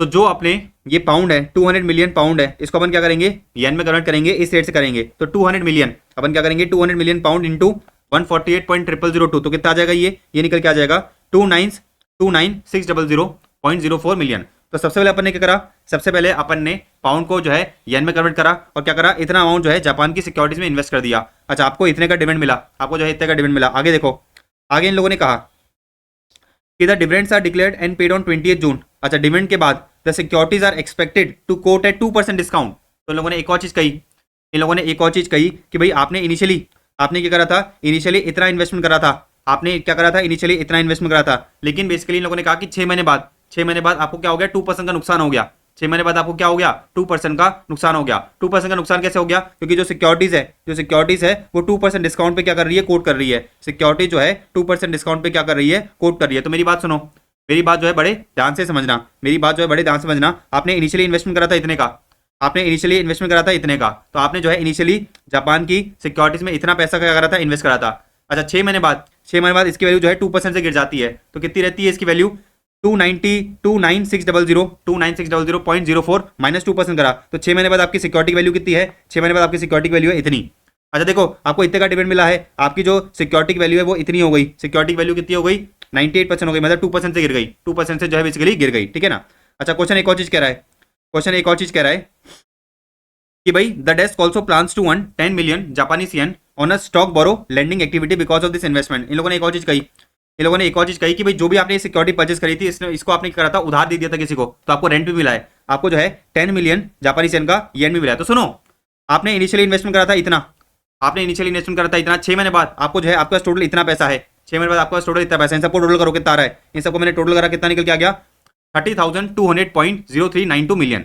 तो बेसिकली 6 महीने बाद आपके पास टोटल कितने जापानी येन है, 6 महीने बाद आपके पास टोटल 30,200 पॉइंट समथिंग मिलियन जापानी येन है। अच्छा अपन क्या करेंगे, 6 महीने बाद की फॉरवर्ड रेट से इसको जो है पाउंड में कन्वर्ट कर लेंगे। फॉरवर्ड रेट क्या दे रखी है, 1 पाउंड इक्वल्स टू 150 जापानी येन। तो देखो मैंने क्या करा, मैंने जो है डिवाइड बाय 150 करा, तो कितना निकल के आ गया, ये निकल के आ गया 201.3336 मिलियन। तो आपने इनिशियली आपने इनिशियली 200 मिलियन पाउंड का क्या करा था, इन्वेस्टमेंट करा था। 6 महीने बाद आपके पास कितना जो है, कितना पाउंड आ गया, 201.3336 मिलियन पाउंड आ गया। तो आपको फायदा कितने का हुआ, आपको फायदा हुआ बेसिकली 1.3336 मिलियन का फायदा हुआ। तो यहाँ पर अगर अपन देखें, यहाँ पर अगर अपन देखें तो पहला अल्टरनेटिव या दूसरा अल्टरनेटिव, दोनों में जो आपका फायदा है, दोनों में जो आपका फायदा है वो एकदम बराबर है, ठीक है ना, ऑलमोस्ट बराबर ही है, ठीक है ना, अप्रोक्सीमेटली पूरा का पूरा सेम ही है। हम ये कहेंगे भी दोनों में से कहीं पे भी इन्वेस्ट कर दो, आपका जो फायदा है वो सेम ही है। लेकिन अपन एक और चीज कहेंगे कि भाई देखो, आपको जो है क्या करना चाहिए, यूएस की गवर्नमेंट सिक्योरिटीज में इन्वेस्टमेंट करना चाहिए, क्योंकि जो यूएस की गवर्नमेंट सिक्योरिटीज होती है वो क्या होती है, रिस्क फ्री होती है। यहाँ तो अपन ने शेयर मार्केट में इन्वेस्टमेंट करा है, यहाँ तो अपन शेयर मार्केट में इन्वेस्टमेंट कर रहे हैं, यहाँ पर अपन गवर्नमेंट सिक्योरिटी में इन्वेस्ट कर रहे हैं। तो हम ये कहेंगे भाई दोनों अल्टरनेटिव में ऑल्दो आपका फायदा सेम है, लेकिन आपको क्या करना चाहिए, गवर्नमेंट सिक्योरिटी में पैसा लगाना चाहिए, क्योंकि यहाँ पर आपका जो सिक्योरिटी का इन्वेस्टमेंट है वो क्या रहेगा, सेफ रहेगा। तो देखो हम क्या बोलेंगे, हम ये बोलेंगे भाई ऑप्शन नंबर 2 क्या है, प्रेफरेबल है, क्योंकि वो क्या है, रिस्क फ्री है। डन है। तो यहाँ पर जो है अपने सारे के सारे, यहाँ पर जो है अपने सारे के सारे डिस्क्रिप्टिव क्वेश्चन खत्म होते हैं। अच्छा, ये जो आपके थ्योरी के क्वेश्चन है इसको अपन लास्ट में कर लेंगे, उससे पहले जो है अपन कहाँ पर आ जाते हैं, एमसीक्यूज में आ जाते हैं। एमसीक्यूज कर लेते हैं फटाफट। देखो एमसीक्यू नंबर 1 पे आते हैं, ठीक है ना, केस स्टडी नंबर 1 पे आते हैं। सबसे पहला क्या बोल रहा है, देखो ये सबसे पहले इसने मुझे ये कहा कि भाई आप हमें ये बताओ कि भाई हर साल जो है आपको डेप्रिसिएशन में कितना टैक्स बेनिफिट मिलेगा। तो the depreciation tax benefit for the project per year shall be as follows. अच्छा देखो पहले क्वेश्चन पढ़ लेते हैं। इन लोगों ने बेसिकली ये कहा कि भाई ABC limited plans to invest 16 lakh in a new unit. हम जो है 16 लाख के प्रोजेक्ट में पैसा लगाना चाह रहे हैं। The project is expected to have a life of 4 years with no salvage value at the end of its life. अच्छा, एनुअल डेप्रिसिएशन कितना होगा, अगर अपन देखें तो आपका जो एनुअल डेप्रिसिएशन है वो कितना है, 4 लाख का है। एनुअल डेप्रिसिएशन कितने का है, 4 लाख का है। अच्छा आगे देखो, आगे इन लोगों ने कहा कि भाई प्रोजेक्टेड रेवेन्यू एंड कॉस्ट, तो अगले 4 साल का आपको रेवेन्यू एंड कॉस्ट बता रखा है। फिर आपको ये बता रखा है कि भाई अगले 4 साल का जो इन्फ्लेशन रेट है रेवेन्यू और कॉस्ट का कितना है। अच्छा, इन लोगों ने एक और चीज कही कि टैक्स रेट 60% है, कॉस्ट ऑफ कैपिटल मतलब डिस्काउंटिंग रेट कितना है, डिस्काउंटिंग रेट 10% है। लेकिन जो डिस्काउंटिंग रेट है ये क्या है, नॉमिनल डिस्काउंटिंग रेट है। तो cost of capital including inflation premium कितना है, 10% है। तो ये क्या है, नॉमिनल डिस्काउंटिंग रेट है। अच्छा, इन लोगों ने एक और चीज कही कि depreciation provides a tax benefit, depreciation में आपको टैक्स बेनिफिट मिलेगा, और इन्फ्लेशन रेट आपको बताई दी, बस इतना सा क्वेश्चन है। सबसे पहले इसने कहा कि भाई डेप्रिसिएशन का tax benefit for the project per year as follows. तो आपको जो है बेसिकली कितना टैक्स बेनिफिट मिलेगा। तो देखो सीधी सी बात ये है कि आप क्या कर पाओगे, 4 लाख के अमाउंट को जो है बेसिकली एज एक्सपेंस क्लेम कर पाओगे। तो बेसिकली सीधी सी बात ये है कि भाई 4 लाख का 60% मतलब 2,40,000 का आपको जो टैक्स है वो बचेगा। देखो ये रहा अपना फायदा कितना हुआ, अपना फायदा हुआ 2,40,000 का। कैसे फायदा हुआ मैंने आपको समझाया ना भाई, 4 लाख का डेप्रिसिएशन जो है आप क्या कर पाओगे, एज एक्सपेंस क्लेम कर पाओगे। इनकम टैक्स एक्ट में 4 लाख का जो है आप क्या कर सकते हो, डेप्रिसिएशन क्लेम कर सकते हो। तो 4 लाख का 60% मतलब 2,40,000 का आपको जो टैक्स है वो बच गया। तो बेसिकली आपको फायदा कितना हुआ, आपका जो डेप्रिसिएशन का टैक्स बेनिफिट है वो हुआ 2,40,000 का। अच्छा, इसने कहा कि भाई ईयर टू का इन्फ्लेशन एडजस्टेड रेवेन्यू बताओ। तो देखो ईयर टू का आपका रेवेन्यू कितना है, 14 लाख है। लेकिन ये 14 लाख तो क्या है, रियल है, इसके अंदर इन्फ्लेशन इंक्लूडेड नहीं है। तो अपन क्या करेंगे, अपन 14 लाख में सबसे पहले ईयर 1 का इन्फ्लेशन ऐड करेंगे और फिर अपन क्या करेंगे, ईयर 2 का ऐड करेंगे। तो 14 लाख प्लस 10% प्लस 9% करो। भाई करा मैंने 14 लाख प्लस 10% प्लस 9%, कितना आ गया, ये आ गया 1687,600, वेरी इजी, ठीक है ना।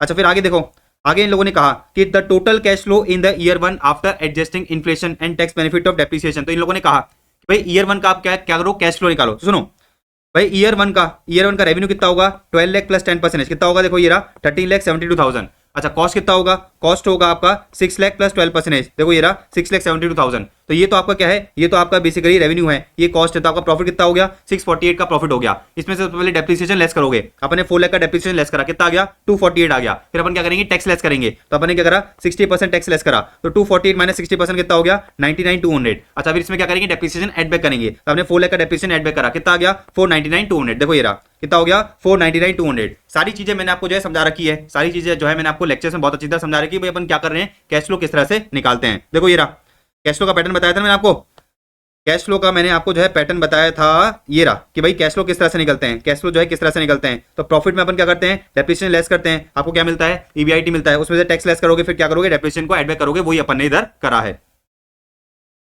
फिर देखो इन लोगों ने कहा कि भाई the inflation adjusted cost in year 2, तो ईयर 2 का बेसिकली इन्फ्लेशन एडजस्टेड कॉस्ट कितना होगा, कॉस्ट कितना है ईयर 2 का 8 लाख है। तो 8 लाख में क्या करोगे, 12% ऐड करोगे पहले साल का, फिर 10% ऐड करोगे दूसरे साल का। तो 8 लाख करा मैंने, 8 लाख प्लस 12% प्लस 10% कितना हो गया, ये हो गया।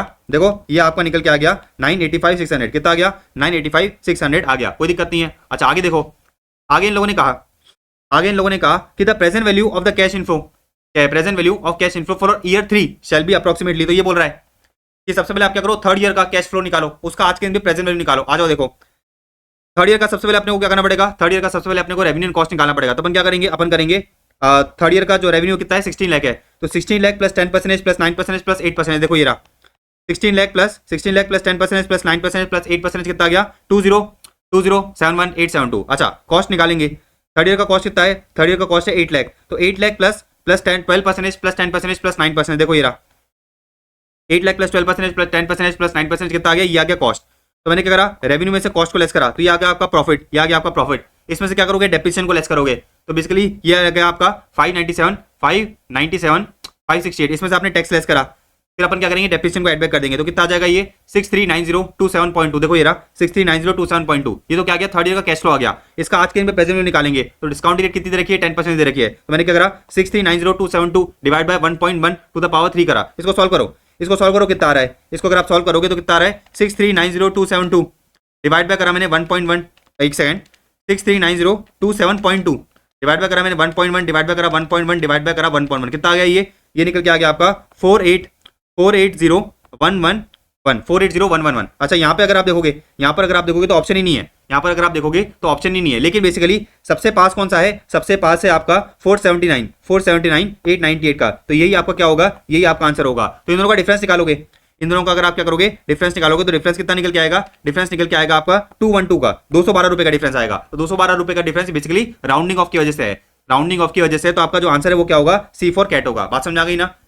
तो ये लोग, इन लोगों ने जो ये वाला आंसर निकाला है, ये वाला जो आंसर निकाला है उसके अंदर जो है कुछ 4-5 डेसिमल्स कंसीडर करे होंगे, अपन इधर सिर्फ 3 डेसिमल्स कंसीडर करे, इसलिए ये 200 रुपए का डिफरेंस है। तो आपका आंसर कितना होगा, C फॉर कैट होगा। बात समझ आ गई, डन है। तो बेसिकली इसके सबसे आसपास कौन सा है, C फॉर कैट है, और 200 रुपए का डिफरेंस है वो सिर्फ राउंडिंग ऑफ की वजह से है। तो ये हो गया अपना पॉइंट नंबर 5, डन है। अब आ जाते हैं लास्ट MCQ पे, केस स्टडी नंबर 2 पे। केस स्टडी नंबर 2 क्या कह रही है समझना। इन लोगों ने कहा देखो, in a recent board meeting of N Limited, following financials of N Limited for the year ending 31st March 25 are presented। ये बैलेंस शीट दे रखी है, ये फिक्स एसेट है, कैश है, डेटर्स है, क्लोजिंग स्टॉक है, equity capital 10% bond, sundry creditors, bills papers and other current liabilities, balance sheet दे रखी है अपने को।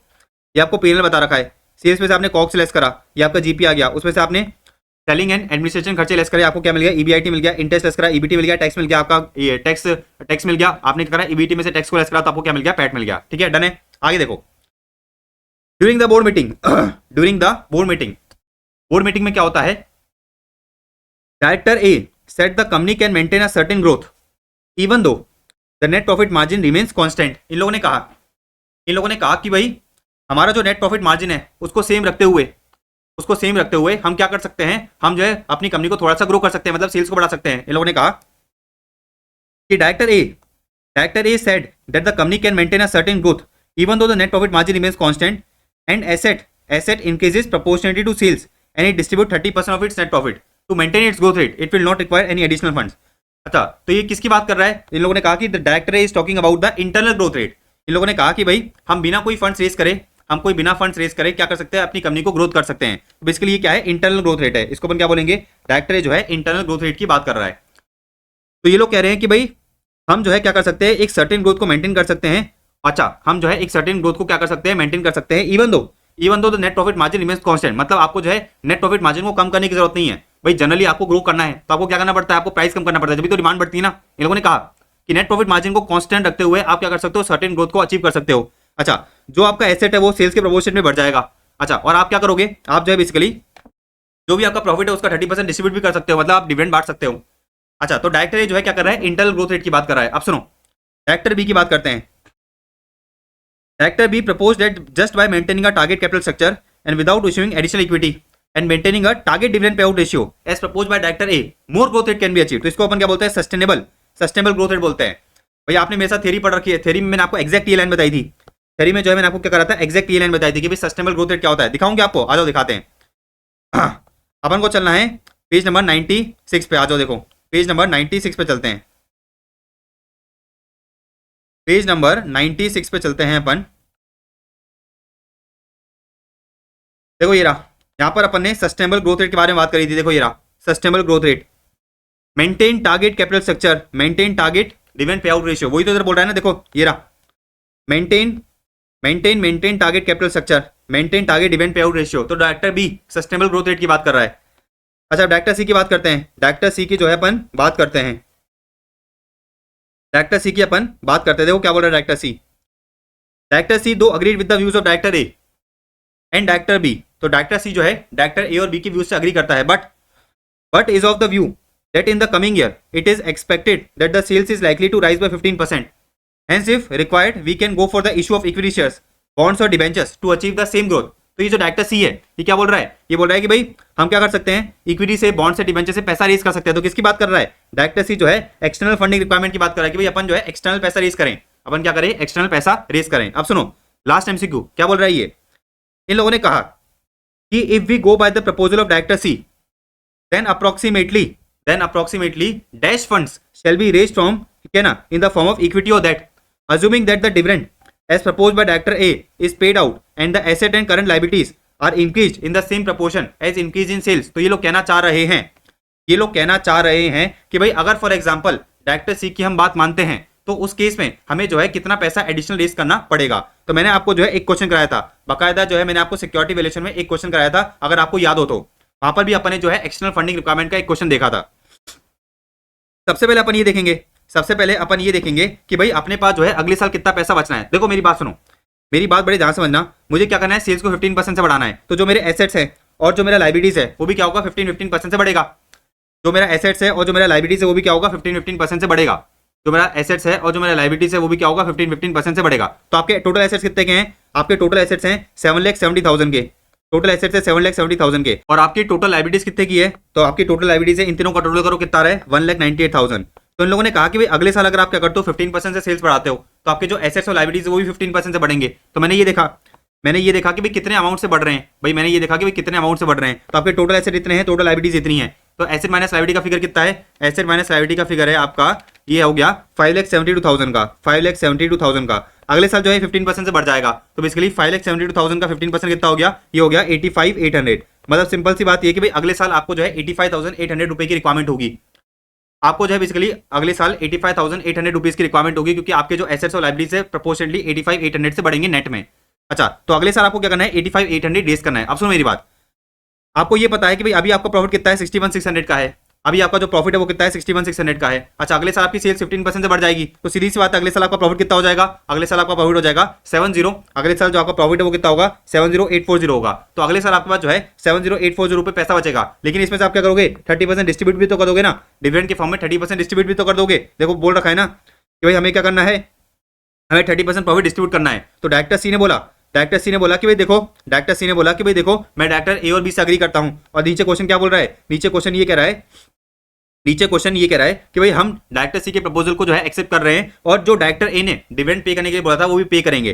तो अगले साल जो है आपके पास इतना पैसा बचेगा, लेकिन इसमें से 30% डिविडेंड आप पे कर दोगे, तो अगले साल आपके पास बचेगा कितना, 70,840 माइनस 30%। तो बेसिकली अगले साल जो है आपके पास 49,588 रुपीज बचेंगे। तो मेरी बात सुनो, अगले साल आपको जो है इतना पैसा चाहिए, 85,800 चाहिए, अगले साल जो है आपको 85,800 चाहिए। आपको ये पता है कि भाई 85,800 में से 49588 तो आपके पास खुद ही बचेगा, तो आप बैलेंस क्या करोगे, रेस करोगे।